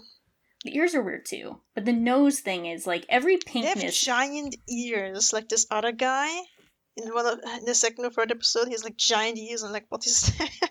Mm-hmm. They all have huge ears. Just like look at the top of their ears. They're enormous. Just wrong. Yeah. Everything is wrong. They're like swollen and red and folded over. It's the weirdest thing I've ever seen. Very odd. The best part this is just how completely rushed it is. Oh yeah, Is it completely rushed? Oh, as like an adaptation. Yeah. Yeah, and in general pacing too, I think. I guess. Yeah, because I heard that they're like taking out a lot of the like exposition and like I don't know if there was world building, but I did hear they were taking out like exposition of it, which is like I don't know. Some people love when they take out exposition. They're like, "Oh, it's like so mysterious. We don't know what's going on. It's so like so we don't know." And I'm like, it works either way. Like I think Tower of God kind of suffered a bit from that, where they were trying to be mysterious, and it just kind of came off as like vapid at some points. And I could see them doing the same thing with this, but we will have to see. We're the only one who has seen 4 episodes. Yeah, I think so. Oh my god, I'm always ahead of everyone. Yeah. But I think we're all a bit more positive on this than you are. Which, I thought the whole bicycle chase scene was really fun. Yeah. Yeah, I liked it. I'm not really positive about this at all. I dropped it after the second episode. Oh. Okay. Oh, he's seen 2. Good. Like, I mean, I didn't think this was terrible, and after the first episode, I was willing to put up with it, but the show is just fights. It's just shown in fights, the anime. Like, there's no substance to it. There's no... I mean, I guess it kind of has a story and might have some... Like, but there's like, no stakes to it. There's, like, no reason to get invested with it. And I actually kind of hated that whole first half of... The first half of the first episode with the bike chase and all, because it's just, like, so weird and comical and absurd that it just kind of breaks all rules that the show might have later on, where... Like, I don't know. The show kind of breaks its own rules, but then pretends that it has rules later on or something. Like, with all the shit that they do in the first episode, okay, the second episode then becomes a thing where the girl's sword falls into a river. And I'm just like, why couldn't they just, like, jump and get it in 2 seconds? This seems like something they should be capable of doing. Besides that the wooden sword would float away immediately in the river. They wouldn't be able to in this just river crawl that's like 2 feet deep in the river and search it because it's already gone 10 minutes ago. Yeah, I don't know. There was just no reason for me. There was also like this weird.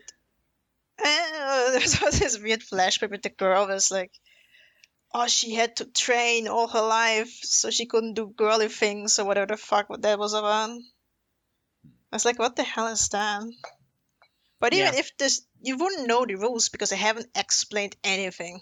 Yeah, and they just vomit black mist, and then there's a giant god that looks like a stand from JoJo, and you don't even know what that's supposed to be. What the fuck? What? Apparently, the summon or borrow the powers of gods, which you will know because this show literally never tells you. It's just a thing that happens sometimes. Damn. Is that like? Has it said anything more about like what happened in the first scene of the show? No. Yeah, that's the thing. It's like they're like, oh, we're not going to do the world building because we're going to let it be mysterious so you can see what's up. And it's like, at some point, you guys got to tell us what's going on a little bit. Yeah. Yeah. Yeah. I don't know, but even the fighting itself, like, it's well animated. I'll give it that. It has really cool animation, but none of the fights are like actually interesting. It's like everyone so far has been like, oh, I fight with this martial arts style. Oh, I fight with the fuck you martial arts style. It's like I could just go on Sakuga Boru and look up a bunch of Sakuga clips and get the same appeal of this show, the same amount of excitement from it. Definitely. Yeah, I mean, it's still probably one of the more enjoyable shows of the season. Like, I can at least tolerate it, and I'm at least interested to see where it will go, which is probably all I ask for with these seasonals. I would just hate watch it till the score goes down. That's my mission in life. Just watch it till the score goes down. Or up, depending. The last thing I will say, though, it kind of extend from Shaw's comment about high school. This anime, in some ways, did take me back to high school, where I listened to a lot of dubstep. So the OP really gave me some dubstep flashbacks, particularly with how it's not actually dubstep, it's some other EDM genre. So all the comments are just like, oh my god, guys, it's not dubstep. Dubstep has to be 127 to 132 beats per minute. This is not dubstep. It's actually electro house. And it's like just arguing about EDM genres. It really took me back to then. I really like that. Yeah, nothing is more high school than arguing over what is and isn't dubstep. Yep. My favorite part of the opening is when he says, "I need to get hard right now." Oh, cool. I missed that, but nice. Nice. I'm pretty sure he says that or something similar at least. Yeah, I'm going to keep watching this show. I wouldn't be surprised if it turns out to be bad and I drop it. Mm-hmm. But I'm at least going to give it a couple more episodes. Yeah. All right, and this next one of the last ones, the last new show, I guess. Oh, that's the show you hate. Uzaki-chan. Oh, yes. that's it. Yes. You have good reason How for could that. I forget? Yeah, go ahead, Queen. Slay. Okay. You can start ranting. How do I start this? I will say that I went into this not expecting to like it. I am kind of not really a 4chaner. I just go over there to lurk and get some funny reaction memes or whatever. But, just being on there, I'm aware of Uzaki-chan. I've known about this character for a long time. I've read some chapters of the manga, and it was, fine, honestly. I didn't laugh at it. It was just, whatever. But once you see it in animation, once you see it in action, it's just I don't know. Is it the slower pacing or whatever, or just the fact that I'm so annoyed by the fact that Uzaki's eyes go over her hair? I don't know. But this show just fucking bothered me a lot, and it wasn't fun to watch at all. What I would say is the appeal of this anime on a basic level, on the surface level, is that it's kind of like Dagashikashi, where you I was don't thinking that. really watch it for whatever the fuck the show is actually about. Instead, it's just about the appeal of the character designs, the fetish aspect of it. Is that not what the show is actually about? Well, let me explain, Cinders, okay? It is very similar where, it's about Uzaki just getting into some kind of lewd situations and all, which, I can appreciate it on that level. But what Uzaki-chan really is to me is Aho Girl. Where no, you're right. You're right. It is Aho Girl. It's Aho Girl, dude. Right. No. Except here's the thing. I think this is worse than Aho Girl because I actually kind of liked Aho Girl when it first came out. I wouldn't enjoy it nowadays, but I at least appreciated how that show, the sort of chain of misunderstandings that would be caused by that girl being so fucking stupid would just grow bigger and bigger and bigger, like a 50-car crash. And it was I enjoyed that aspect of it. Uzaki-chan is literally just this guy being just a normal guy, and then Uzaki-chan being like, that's stupid, senpai! And him being just shut the fuck up. And that's the whole fucking show. Yeah. The guy just doesn't want to be there. He doesn't want to hang with her. He tells he doesn't want to hang with her, and I'm like, why is he being tortured by her?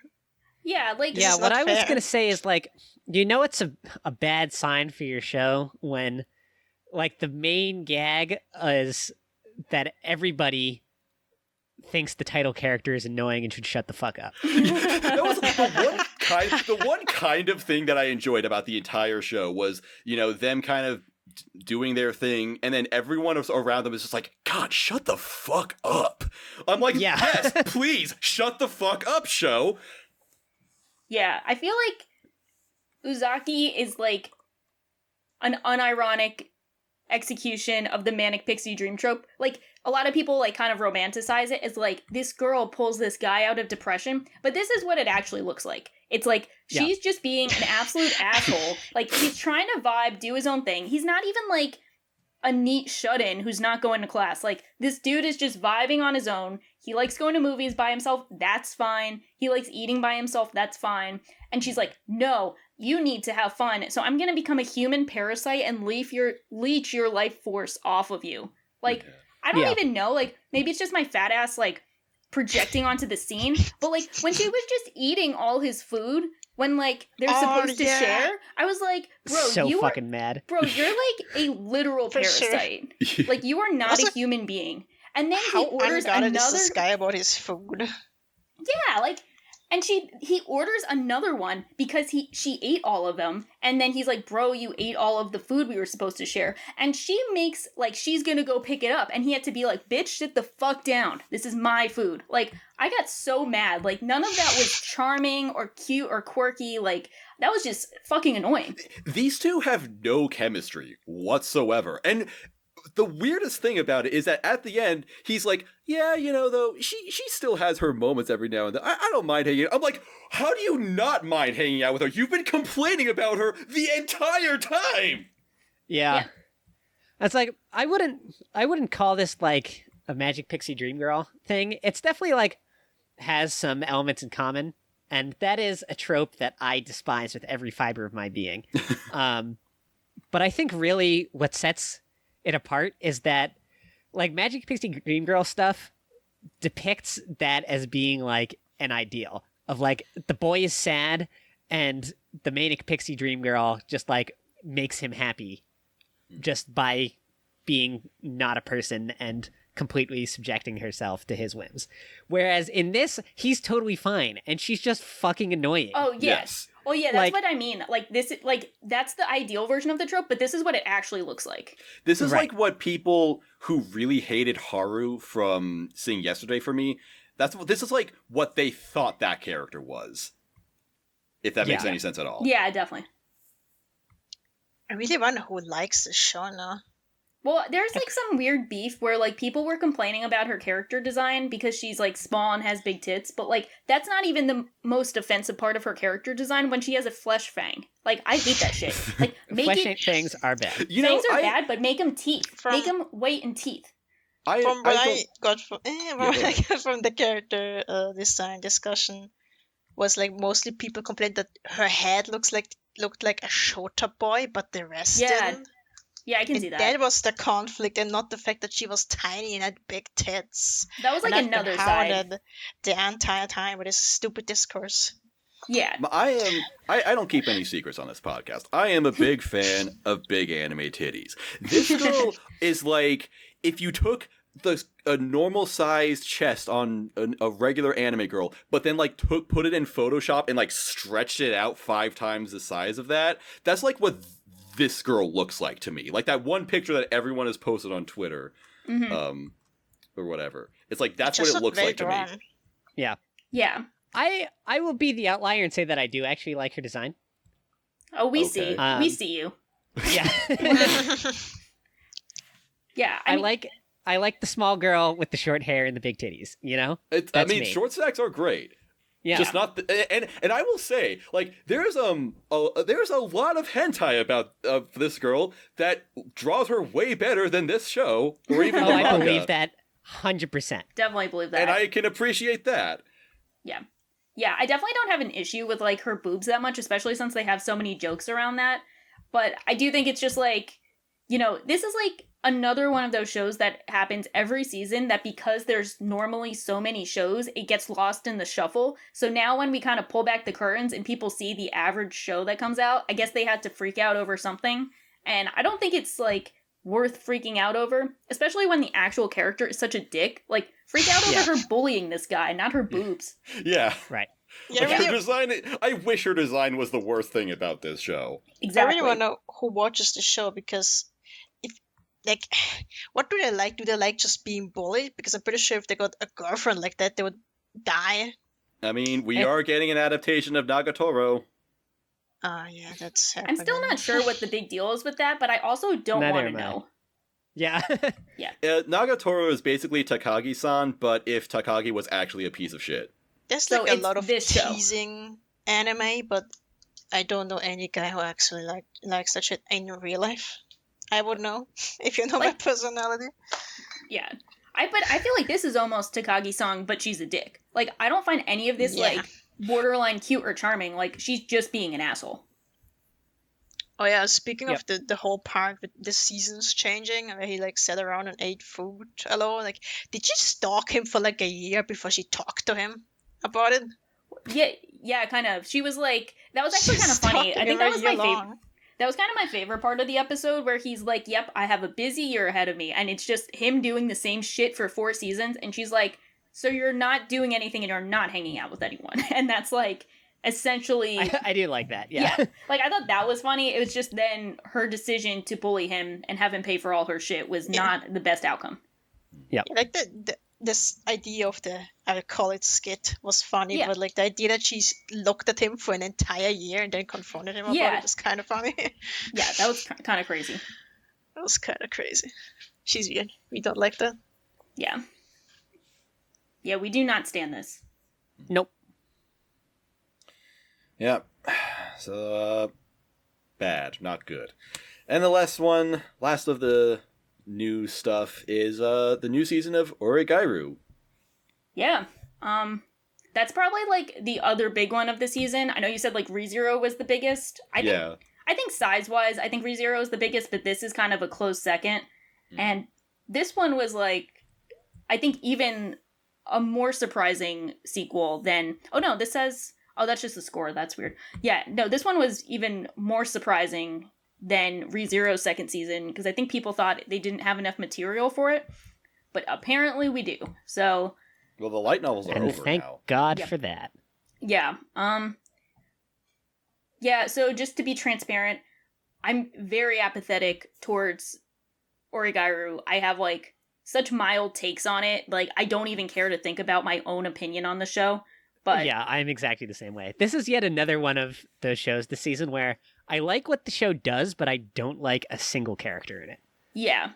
Yeah, pretty much. And yeah, it's in the same spot as ReZero for me, where I'm like, I have such a mid opinion on these shows that, like, I just don't even care. So, like, a lot of times I try to avoid this show and, like, the fan base because they care a lot and I don't. So, like, I just want to put a lot of distance between the two of us. But yeah, I signed up to be on the seasonal show, so I gave that up. But I haven't started it yet. I think people are liking it. You know, the people who like it are going to continue to like it, and the people who don't like it will continue to dislike it. So I don't think I've ever seen anybody who hates OreGairu, though. Oh, I've seen some people who hate it. Like, I've seen people give the second season a 2. Okay. Yeah, I've seen people who hate it. Because, a lot of people hate, like, the general tone change. You know how it is. Like, the second season is just, like, very controversial in, like, how it goes about changing things and how it changes the tone, the character actions, and I think it's kind of the make or break season. Like, it either becomes a favorite for you then, or it completely falls off. Yeah. To be honest, I don't remember a single goddamn thing about OreGairu Season 2. It's tough because, like, someone asked me, does anything happen in this show? And I kind of hate that. Like, you know, things do happen in dramas and slice of life, so I kind of hate that thing. But, like, it's such minor stuff. Like, they have the conversation, they have this, you know, disagreement, this confusion, they have the big scene, ruining the word genuine for the rest of history. Cannot use the word genuine without, like, smirking in my head. But, like, but yeah, I think it's gonna continue to do what it's doing. I don't know about you guys, but, like, I could see the writing on the wall from season 1. I knew who would win. I knew who would lose. I knew who would be the super tragic character who everyone would feel sorry for and would become the best girl because she lost. And then people, like, empathize with them because they lose in real life, so they empathize with losing in fiction. Like, that whole thing. Like, I could see it coming from a mile away. And I think that stuff is happening now. Yeah. But that makes a lot of sense. Yeah. But so just, like, credit where credit's due, I think, like, you know, if you enjoy it, you're going to continue to enjoy it. And I hope the fans get a good conclusion, because I know it means a lot to people. And I'm happy that it left a good impact on them. So hopefully they enjoy the last season. You're so wholesome, Shou. I'm trying so hard after just being, like, such an asshole for, like, 2 hours. Man, I, like, cut out so I didn't hear half of the chat. I was just going over, like, I was just giving them the tea on, you know, how people felt, like, about the second season is how they'll feel about this season. My funny history with OreGairu, because it's also a show I watched weekly. Initially, I really liked it, but then I rewatched it, and now I dislike it. So this is great. Yeah. Your OreGairu experience was wrong as you expected. For sure. Got him? I don't even want to engage on more of the details. Oh. Yeah. I don't think Maz has seen bad, it. huh? I have not read my seen Twitter OreGairu, ads. Read my Twitter, then you know everything. Yeah. Yeah, it's Just it's a chilling. show. It's a show. So I hope people It's a show. I hope people enjoy It's a it. show. I do want Maz to watch it. I want to know your takes on it because Probably, eventually. Oh, I need them rants. Go. Yeah. I think I value Maz's opinion more than my own more often than not, and this is one of those cases. Yeah. Oof, pressure, God. Yeah. Better have an opinion. Good or bad, you better have one. Yeah. Or not, I don't care. Well, It's so strange to me because I definitely used to have opinions about this show. Well, it has been a while. it's been like, 5 It years. has been a while. Like, this one was legit. I'm going to check. 5 so years. it's coming up. Yeah, 5 years. legitimately 5 years. And there's so much, like, best girl history wrapped up in OreGairu that has definitely clouded my opinion on the show, which is Yeah. not good and not very Gucci of me. So that's kind of like, whenever I think of OreGairu, I think of, like, best girl contests and, like, the big eruption on the subreddit that happened when Yukino won in the second best girl contest. So, like, Yeah. that's kind of always been a thing. But I always wanted to, like, put a huge amount of distance between myself, the subreddit, and the opinions of the show, and then rewatch it at some point. And I got kind of, like, carried away watching other shows. And then now the third season's out, so I'm like, damn, didn't put enough distance between myself to rewatch it. But I'll probably binge it and, like, catch up on it and have a boring opinion, as expected. That's pretty much exactly the same thing that happened to me. Yeah, nice. Cool. Yeah. Well, one last show. There's one final anime to talk about. One show that I do have opinions on. It is already out. The entire show is complete, so I guess we're doing a retrospective in the middle of the Impressions episode. Nice. It is the new and maybe for a while last Yuasa anime, Japan Sinks 2020. Damn. Really makes you think. Yeah. Japan Thinks. Thanks. Now, this has been, despite the hype for Yuasa doing stuff, this has actually been pretty mixed. This is I probably know- the most controversial anime I've seen in, like, years. I don't know if I'd put it. I don't know if I'd about say that. Well, what would be more controversial? Shield Hero. Uzaki-chan. Yeah, that's true. Uzaki-chan. But this one is, like, I haven't seen, like, such wide... Actually, I've seen more negative opinions, so I think you guys have a point. I haven't seen any positive opinions about this Yes, show. same, Well, because we're about my to hear Twitter one. is extremely filtered by my own tastes. So Well, Maz, that's your cue. Okay. I fucking loved it. Japan Sinks. I watched all of it last night. I watched it all in one sitting, and it was great. Because I've made it kind of clear on this show, I'm a big fan of Roland Emmerich, who, well, really, I'm just a fan of The Day After Tomorrow and 2012, and all of the discussion I was hearing about Japan Sinks was like the exact same that I hear about those movies, where it's just really fucking stupid, but I guess the natural disaster aspect of it might be kind of cool. And that's exactly what I got out of this thing. Like, it's a natural disaster anime where everything is really stupid, and I loved it. But also, here's another thing, okay? There's another type of anime that I'm a big fan of, and it is kind of controversial. Not a lot of people seem to agree on it. And that genre is the death game genre, where there are lots of characters that die over the course of the series one by one. And ladies and gentlemen, I would like to inform you that Japan Sinks 2020 is in fact a death game anime. In fact, one might say that it's the Judy Tyson Judy Tyson. Judy Tyson. Judy Tyson of 2020. oh my It's god. always- It could be the Greasy, filthy hand job. 2020. That I believe. I believe it. I Because- believe it 100%. One by one, in pretty much every episode, there's a character in the cast that dies. And the way they die is often very sudden and hilarious. It's Yeah. very hilarious. Yeah. I couldn't have put it any better myself. That's the show. Okay, I could get behind it as that.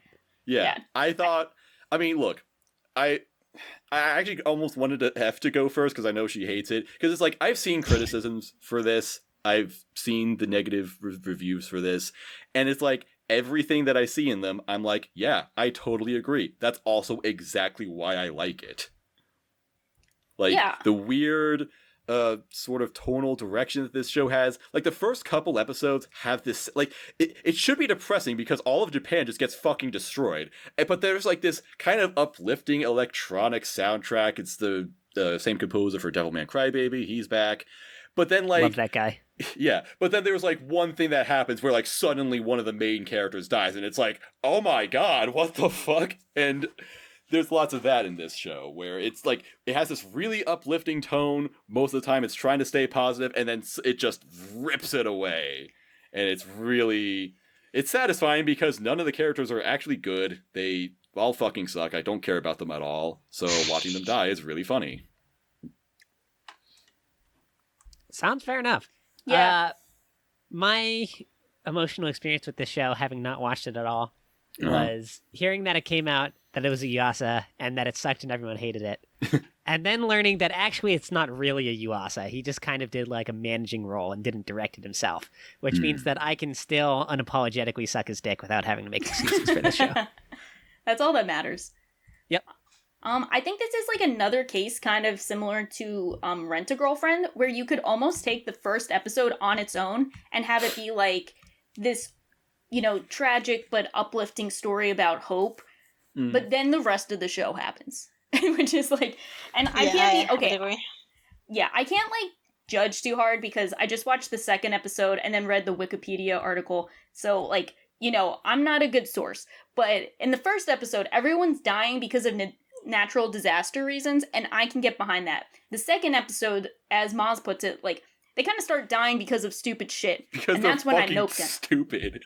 Like, I had to double check because, do you mind if I spoil Sinners? Like, you don't care? No, go ahead. So, like, they're trying to, like, go somewhere else because Japan is sinking. So they're, like, hiking through Japan. And, like, I had to double check. The dad was digging for, like, radishes. He was digging for yams. Yeah, oh yeah, digging for yams. I want to explain this.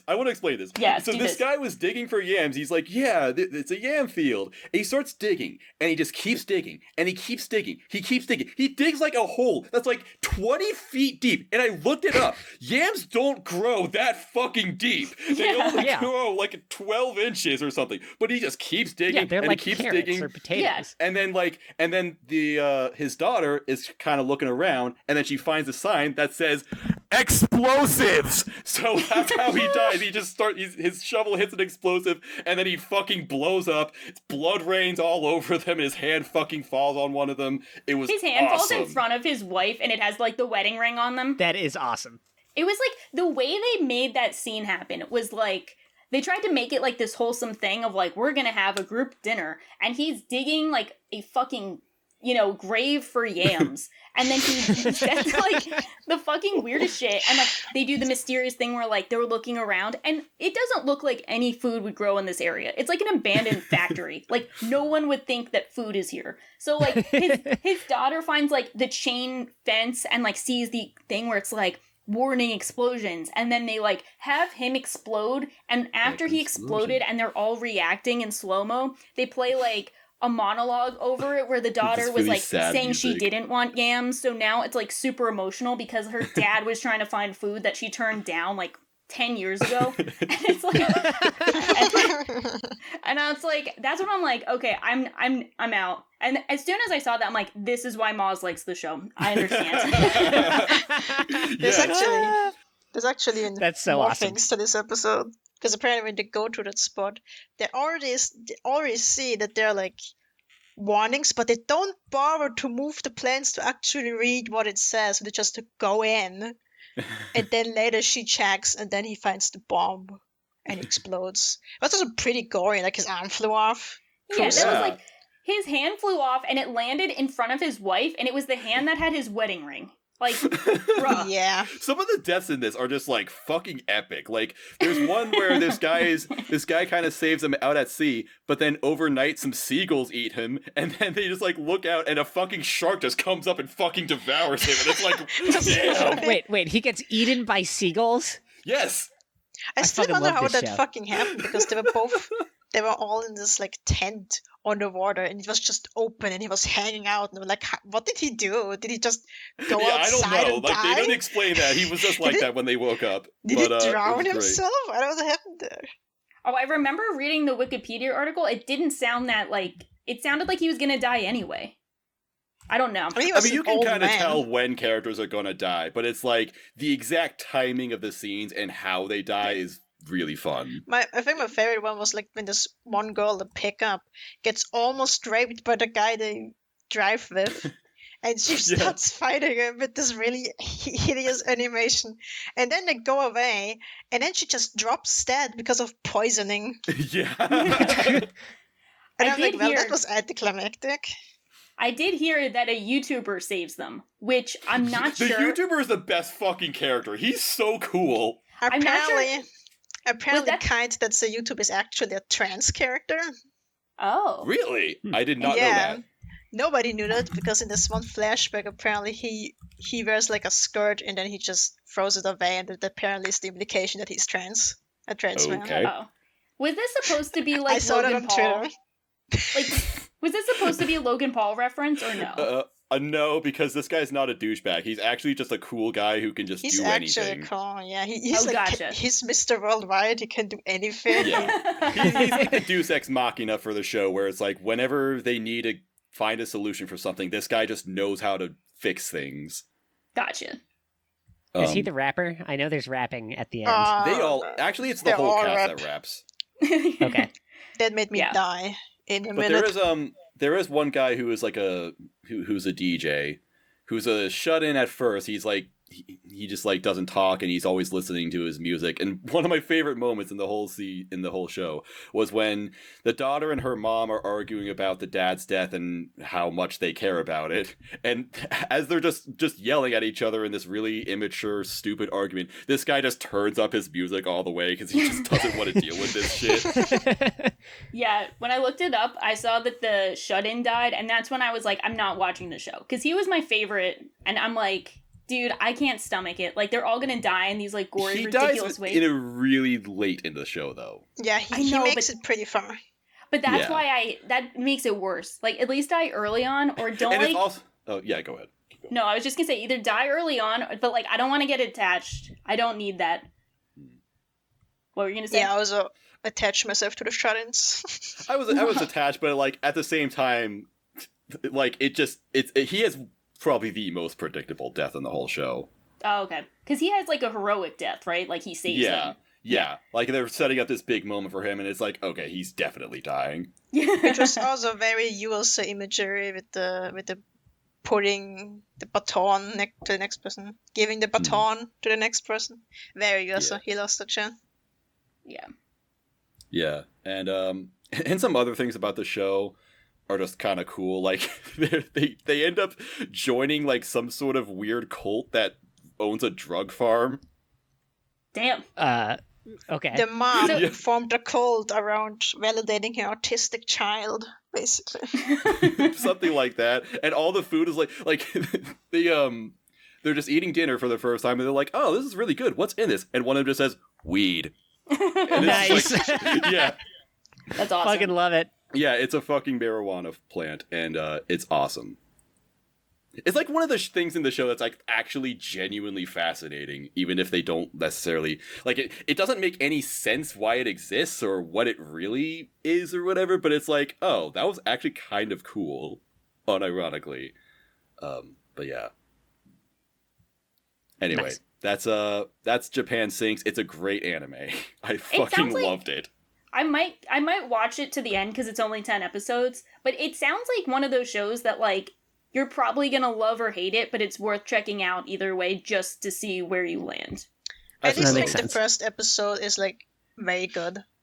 Yeah, the first episode was really good. Like, yeah, the first episode it's just a really good tragic episode where, like, oh god, shit is really going down the sink. Like, I was getting emotional at the first episode. Like, yeah, I was getting, like, I got, like, kind of fucked up by it, where it's like... Yeah, it's like, oh man, this would actually suck if this happened. Because they show, like, yeah, just, like, inside the locker room shit, I was like, damn, like, fuck. Yeah, because that was wrong. I think the whole platform moved, so they just flew for the entire building, basically. Yeah. And that's just fucked. it was some hardcore shit. So like when they reunite at the end of the episode, it's like really uplifting and like wholesome. Yeah, and then everything else happens. So like, yeah. Then the rest of the show happens. And then the show happens, yeah. But I might watch it. I'll see. Some of this stuff sounds too funny.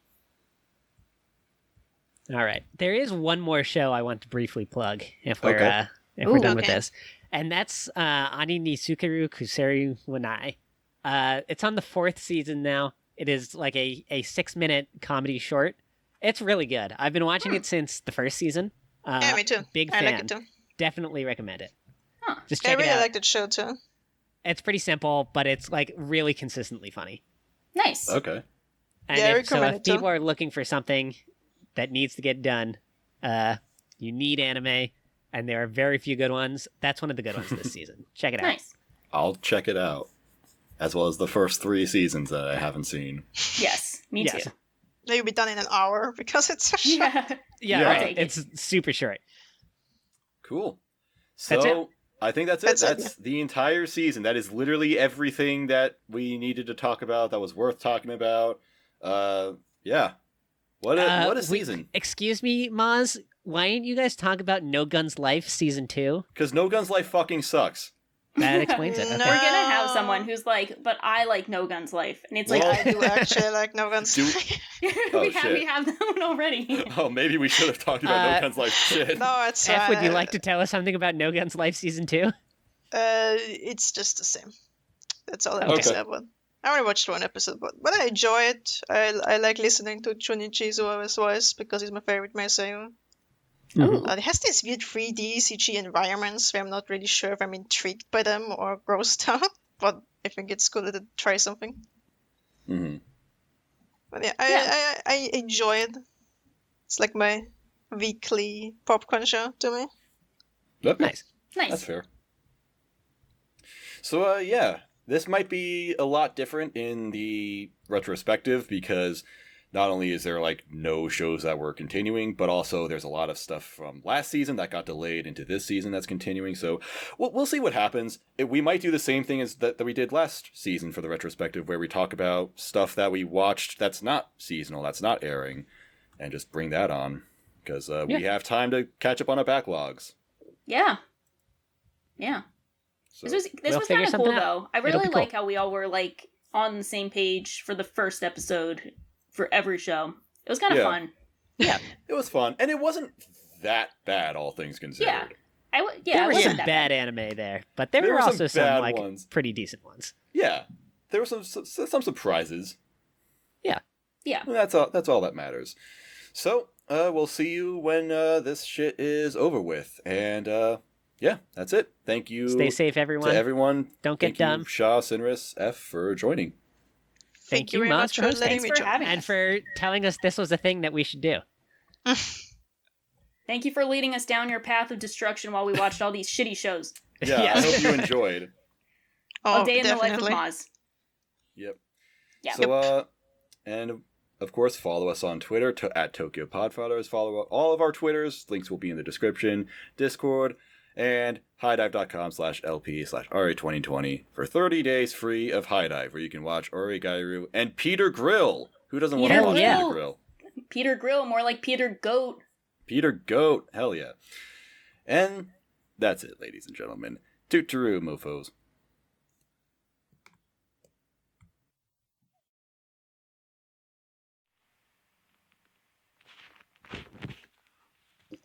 Whoa. Oh. Big boy. He's my big buddy. He's my big buddy.